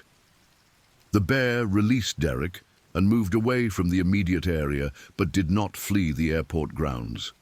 Instead, it took up a position roughly 100 feet away, where it remained visible and appeared to be guarding its territory against further intrusion. Officer Reeves immediately radioed for emergency medical assistance, while Officer Chen approached Derek's position, weapon drawn but not aimed at the bear, which had not retreated far enough to eliminate the threat. Derek was conscious, but in obvious shock, with significant blood loss from multiple wounds and possible internal injuries from the bear's weight and claws. "Stay with me, Derek," Officer Chen instructed, applying pressure to the most serious bleeding wounds while watching the bear for signs of renewed aggression. "Medical is on the way." The bear's continued presence complicated rescue efforts significantly. Emergency medical technicians could not safely approach Derek's position while a large predator remained in the immediate area, but moving Derek without proper medical equipment risked exacerbating his injuries and accelerating blood loss. At 7:28 a.m., Fish and Game Officer Samuel Torres arrived at the scene with tranquilizer equipment and authorization to use lethal force if necessary to protect human life. Torres, a 15-year veteran of wildlife management, assessed the situation and determined that the bear's behavior indicated territorial defense rather than predatory hunting, a distinction that influenced his response options. "The bear's not hunting," Torres explained to the assembled officers. "It's defending what it sees as its territory. If we can get it to move off without killing it, that's the preferred outcome." Torres positioned himself between the bear and Derek's location, using his vehicle as a mobile barrier while preparing tranquilizer equipment. The tranquilizer option carried risks, as drugged bears could become more aggressive before losing consciousness, but it offered the possibility of resolving the situation without killing an animal that was acting according to its natural instincts. Meanwhile, Derek's condition was deteriorating rapidly. Blood loss from multiple wounds was approaching dangerous levels, and possible internal injuries from the bear's weight could not be assessed without moving him to a medical facility. The decision was made to attempt bear removal using non-lethal methods while simultaneously preparing for emergency medical evacuation. Emergency medical technician Sarah Winters, a 10-year veteran of Anchorage Emergency Services, arrived at 7:31 a.m. with a full emergency response team. However, approaching Derek's position remained impossible while the bear maintained its territorial stance. "We need that bear moved now," Winters declared, observing Derek's condition through binoculars. He's losing too much blood to wait much longer. Officer Torres made the decision to attempt bear relocation using his vehicle and air horn, similar to the technique that had initially driven the bear away from Derek. This approach carried the risk of provoking renewed aggression, but Derek's deteriorating condition left no safe alternatives. The bear relocation attempt began at 7:33 a.m., with Torres driving slowly toward the animal while operating emergency equipment designed to create maximum noise and distraction. The bear initially held its ground, then began moving away from Derek's position but toward the perimeter fence, rather than completely off airport property. As the bear moved away, emergency medical personnel rushed to Derek's position and began immediate trauma care. Derek was conscious but showed signs of severe shock, with weak pulse, low blood pressure, and signs of hypothermia, despite the warm morning temperature. Multiple lacerations to chest, shoulders, and extremities, EMT Winters reported while establishing intravenous access. Possible internal injuries, definite shock, preparing for immediate transport. The medical team worked with practiced efficiency to stabilize Derek's condition for transport. This process involved controlling bleeding, establishing multiple IV lines, administering oxygen, and preparing him for helicopter evacuation to Providence, Alaska Medical Center, the region's premier trauma facility. During medical treatment, Derek remained conscious enough to provide limited information about the attack. "Came out of nowhere," he repeated several times, though security footage later revealed the bear had been visible for several minutes before the attack. This discrepancy was attributed to shock and the tunnel vision that accompanies extreme stress. The helicopter evacuation was complicated by the bear's continued presence on airport property. Although the animal had moved away from the immediate scene, it remained visible near the perimeter fence and could potentially threaten aircraft operations or emergency personnel. At 7:41 a.m., Derek Mills was loaded aboard Life Flight Helicopter N911AK for transport to Providence, Alaska Medical Center. The helicopter crew, experienced in wilderness medical evacuations, noted Derek's stable but serious condition and estimated survival chances at approximately 70%, given the extent of his injuries and blood loss. Officer Torres continued efforts to relocate the bear using vehicle harassment techniques, while additional fish and game personnel arrived to assist with the operation. The bear showed increasing agitation as more vehicles and personnel arrived, suggesting that its territorial behavior was intensifying rather than diminishing. Marcus Rodriguez and David Park, who had witnessed the attack and assisted with emergency response, were transported to a secure location for initial interviews and medical evaluation for shock. Both men showed signs of acute stress reaction, but had sustained no physical injuries during the incident. The bear removal operation continued for an additional 43 minutes, during which the animal remained on airport property, despite increasing pressure from wildlife officers. The bear's reluctance to leave suggested either strong territorial attachment to the area or possible attraction to food sources that had not yet been identified. At 8:24 a.m., the bear finally retreated through the perimeter fence and disappeared into the tree line, ending the immediate threat to airport operations. However, the animal's behavior patterns suggested it would likely return, unless the attractants that had drawn it to the area were identified and eliminated. Derek Mills arrived at Providence, Alaska Medical Center at 8:17 a.m. and was immediately taken to the trauma unit for emergency surgery. The medical team, led by trauma surgeon Dr. Jennifer Patterson, assessed his injuries as severe but potentially survivable with immediate intervention. Multiple deep lacerations, possible fractured ribs, significant blood loss, Dr. Patterson announced to the surgical team. "Let's get him stabilized and assess internal damage." The surgical team worked for 6 hours to repair Derek's injuries, a process that involved cleaning and suturing the claw wounds, repairing damaged muscle tissue, and addressing internal bleeding from the bear's crushing weight. Derek's survival was attributed to the rapid emergency response and his own physical fitness from years of manual labor. Meanwhile, the investigation into how a bear had penetrated airport security and accessed the operational area began immediately. Airport Security Director Janet Morrison assembled a team that included representatives from the Federal Aviation Administration, Fish and Game Department, and airport management to analyze security footage and identify system failures. The investigation revealed several concerning facts about the incident.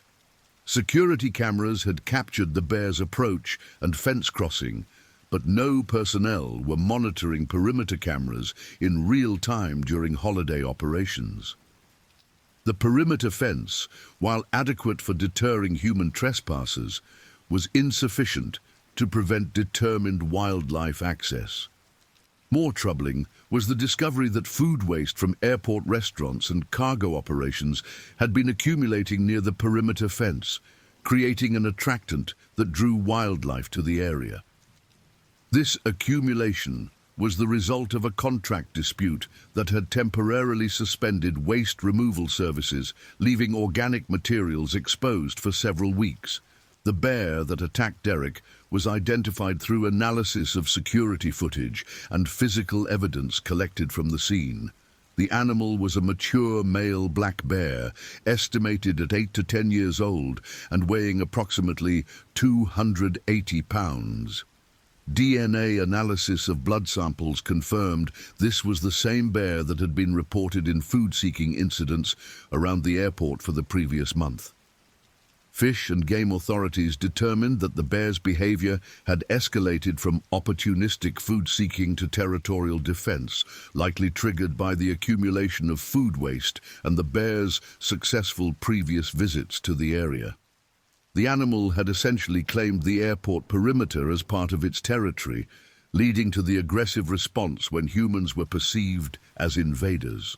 The media response to the incident was immediate and intense. Local television stations interrupted regular programming to report the bear attack, while national news outlets picked up the story within hours. The incident generated significant public interest due to its unusual location and the dramatic nature of a bear attack at a major airport. Airport management faced intense scrutiny regarding security procedures and wildlife management protocols. Critics pointed to the holiday staffing reductions and inadequate perimeter monitoring as contributing factors to the incident. The accumulation of food waste that attracted the bear was identified as a serious management failure that created unnecessary risks. Derek Mills underwent multiple surgeries during his initial hospitalization, which extended for 3 weeks due to complications from his injuries. The bear's claws had caused significant muscle damage that required extensive repair and physical therapy. Additionally, Derek developed complications from shock and blood loss that delayed his recovery. The psychological impact of the attack proved to be as significant as the physical injuries. Derek experienced severe post-traumatic stress disorder, with symptoms including nightmares, flashbacks, and panic attacks triggered by loud noises or sudden movements. These psychological effects would require years of treatment and significantly impact his ability to return to normal life. Marcus Rodriguez and David Park also experienced psychological trauma from witnessing the attack, though their symptoms were less severe than Derek's. Both men required counseling and took extended time off work to process the traumatic experience. Marcus ultimately changed careers, finding it impossible to return to airport work after the incident. The legal consequences of the incident were complex and far-reaching. Derek Mills filed a workers' compensation claim that was initially disputed by the airport's insurance company, which argued that bear attacks were not foreseeable workplace hazards. This dispute was eventually resolved in Derek's favor, but not before months of legal proceedings that added stress to his recovery process. Additionally, Derek filed a civil lawsuit against the airport authority, alleging negligence in wildlife management and security procedures. The lawsuit claimed that the airport's failure to properly maintain perimeter security and control attractants created unreasonable risks for employees. This case was settled out of court for an undisclosed amount after 2 years of litigation. The Federal Aviation Administration conducted its own investigation into the incident, ultimately issuing citations for security violations and requiring implementation of enhanced wildlife management protocols. These new requirements included real-time monitoring of perimeter cameras, improved fencing designed to exclude large wildlife, and regular removal of potential attractants. The bear that attacked Derek was tracked by fish and game authorities for several weeks following the incident. The animal was eventually located approximately 15 miles from the airport and was destroyed after exhibiting continued aggressive behavior toward humans. Wildlife experts determined that the bear's behavior had been permanently altered by its successful territorial defense at the airport, making it a continued threat to public safety. The incident prompted a comprehensive review of wildlife management procedures at airports throughout Alaska. Several airports implemented enhanced fencing, improved waste management protocols, and increased training for personnel on wildlife encounter procedures. The Derek Mills incident became a case study in aviation security programs nationwide. 6 months after the attack, Derek Mills attempted to return to work in a modified capacity that avoided direct cargo handling and kept him away from perimeter areas. However, his PTSD symptoms made it impossible to concentrate on work tasks, and he was forced to take permanent disability retirement from airport employment. The financial impact on Derek's family was devastating. Despite workers' compensation and legal settlements, the loss of his primary income and ongoing medical expenses created significant hardship. Derek's wife, Linda Mills, was forced to return to work after 15 years as a stay-at-home mother, while their children faced the stress of seeing their father struggle with physical and psychological injuries. Marcus Rodriguez moved to Seattle 6 months after the incident, finding employment in a warehouse facility where he felt safer from wildlife encounters. He maintained contact with Derek and David, but found it difficult to discuss the events of July 4th without experiencing anxiety and panic symptoms. David Park completed his degree in aviation management, but chose to pursue career opportunities outside Alaska, believing that the traumatic experience would make it impossible for him to work effectively in environments where wildlife encounters were possible. He eventually found employment with an airline company in the continental United States. 1 year after the incident, Derek Mills participated in a documentary about workplace safety and wildlife management, hoping that sharing his experience might prevent similar attacks. During filming, Derek broke down several times while recounting the attack, demonstrating the lasting psychological impact of his encounter with the bear. "I think about it every day," Derek explained during the documentary interview. "Every sound, every shadow, every time I'm outside, I'm looking for bears. It changes everything about how you see the world."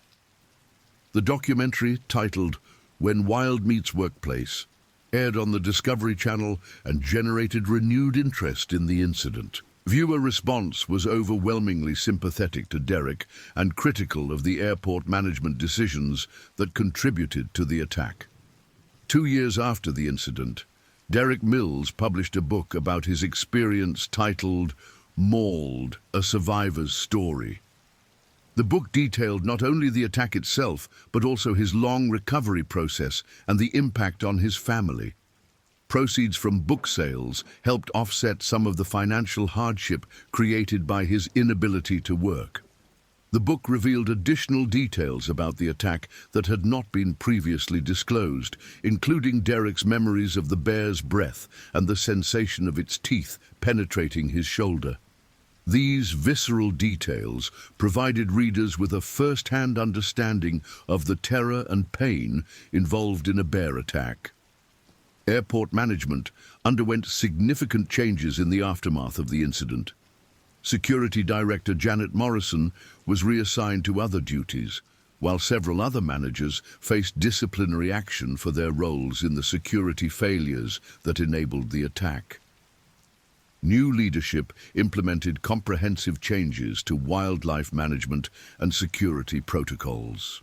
The perimeter fence around the airport was completely rebuilt using bear-resistant design principles, including closer-spaced vertical bars and an electrified top wire that would deter climbing attempts. The new fencing cost over $2 million, but was considered essential for preventing future wildlife incursions. Marcus Rodriguez required 2 years of therapy to overcome the trauma of watching his colleague being mauled by a bear.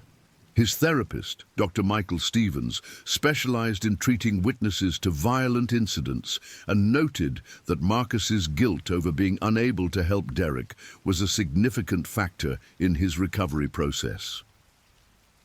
Survivor guilt is common in these situations, Dr. Stevens explained. Marcus felt responsible for Derek's injuries, even though there was nothing he could have done to prevent the attack or help during it. The incident led to the development of new training programs for airport workers in Alaska, focusing on wildlife awareness and emergency response procedures. These programs included both classroom instruction and field exercises designed to prepare workers for potential wildlife encounters. David Park's academic background in wildlife biology made him a valuable consultant in developing these training programs. Despite his own trauma from the incident, David contributed his expertise to help create educational materials that might prevent future attacks. The bear attack had implications beyond the immediate participants, affecting the broader Anchorage community's relationship with wildlife. Public support for bear management programs increased significantly, with many residents expressing concern about bears becoming too comfortable in urban areas.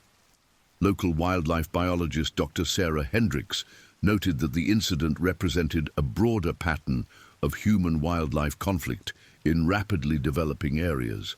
As we expand into traditional wildlife habitat, we create situations where encounters become inevitable, Dr. Hendricks explained. The key is managing these interactions to minimize risks to both humans and animals. The incident also influenced state policy regarding wildlife management around critical infrastructure.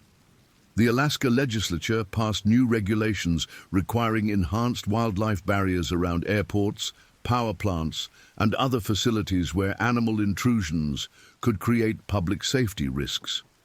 3 years after the attack, Derek Mills remained unable to work and continued to struggle with PTSD symptoms. His marriage to Linda faced significant stress due to the financial and emotional impact of his injuries, though the couple remained committed to working through their challenges together. Derek's medical team, led by psychiatrist Dr. Amanda Torres, developed a specialized treatment protocol for bear attack survivors that combined traditional PTSD therapy with exposure therapy designed specifically for wildlife encounter trauma. This treatment approach was later adopted by medical facilities throughout Alaska and other areas where human-wildlife conflicts were common.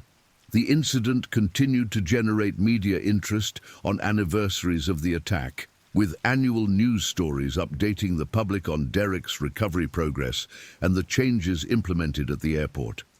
These stories served as reminders of the ongoing risks posed by human-wildlife conflicts in Alaska. Airport operations returned to normal within weeks of the incident, though with significantly enhanced security and wildlife management procedures. The area where Derek was attacked was redesigned to eliminate visual barriers that could conceal approaching wildlife, and new emergency response protocols were implemented.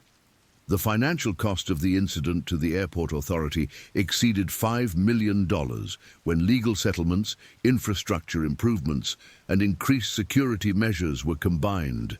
This figure did not include the immeasurable cost in human suffering experienced by Derek, his family, and the witnesses to the attack.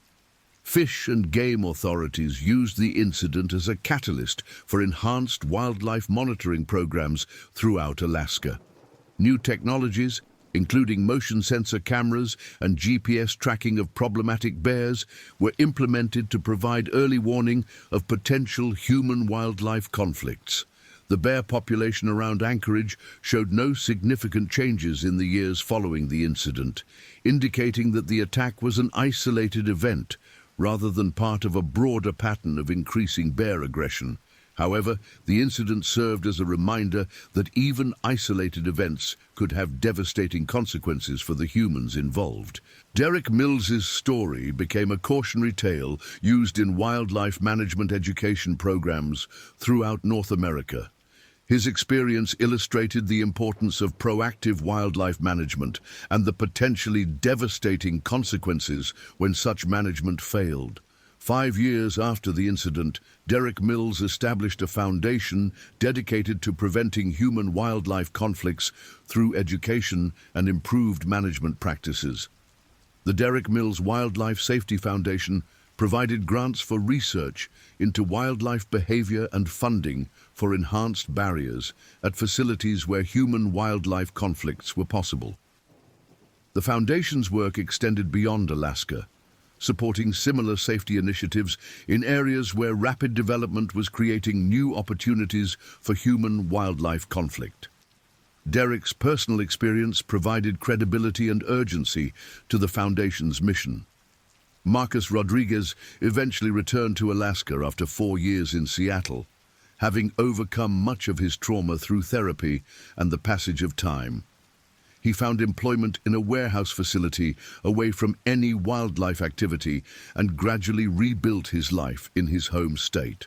David Park completed his master's degree in aviation management and took a position with the Federal Aviation Administration, where he specialized in wildlife hazard management at airports. His first-hand experience with a wildlife incident made him uniquely qualified to develop policies and procedures for preventing similar occurrences. The incident remained a defining moment in all their lives, a shared experience that bonded them while also serving as a source of ongoing pain. Their friendship, forged in trauma, continued through regular contact and mutual support during difficult periods of recovery and adjustment. The bear attack at Anchorage International Airport became a case study in crisis management, workplace safety, and human-wildlife conflict that was studied by researchers, policymakers, and safety professionals worldwide. The lessons learned from Derek Mills's terrible experience contributed to improved safety measures that prevented similar incidents at other facilities. Derek's courage in drawing the bear's attention away from Marcus Rodriguez was recognized with several awards for heroism, though Derek consistently downplayed his actions as instinctive rather than heroic. His willingness to risk his own life to save a colleague became part of the story's enduring appeal and message about human resilience in the face of danger. The incident also highlighted the importance of adequate staffing and resources for safety-critical operations. The holiday staffing reductions that contributed to the security failures were eliminated, ensuring that essential safety functions would maintain full coverage regardless of operational tempo. Years later, when Derek Mills looked back on July 4th, 2025, he remembered not just the terror and pain of the bear attack, but also the courage and dedication of the emergency responders who saved his life. He remembered the loyalty of colleagues who risked their own safety to help him, and the support of a community that rallied around him during his recovery. The scars on Derek's body served as permanent reminders of his encounter with the bear, but they also represented his survival against overwhelming odds. Each day that Derek lived and loved and contributed to making the world safer for others was a victory over the violence that had nearly claimed his life on that Independence Day morning. The bear that attacked Derek Mills was driven by instincts millions of years in the making, responding to perceived threats and defending territory according to patterns encoded in its genes. There was no malice in the animal's actions, no conscious decision to cause harm. It was simply a wild creature acting according to its nature in a world increasingly dominated by human activity. The tragedy of the incident lay not in the bear's behavior, which was predictable and understandable, but in the human failures that created the conditions for conflict. Poor waste management, inadequate security monitoring, and insufficient wildlife barriers combined to create a situation where violence became inevitable. Derek Mills's story served as a reminder that living in Alaska required constant awareness of the wild world that surrounded human civilization. The state's incredible natural beauty came with risks that could never be completely eliminated, only managed through vigilance, preparation, and respect for the power of untamed nature. The Independence Day morning that began with routine cargo operations ended with lives forever changed by 47 seconds of violence, but it also demonstrated the human capacity for courage, sacrifice, and recovery in the face of overwhelming adversity.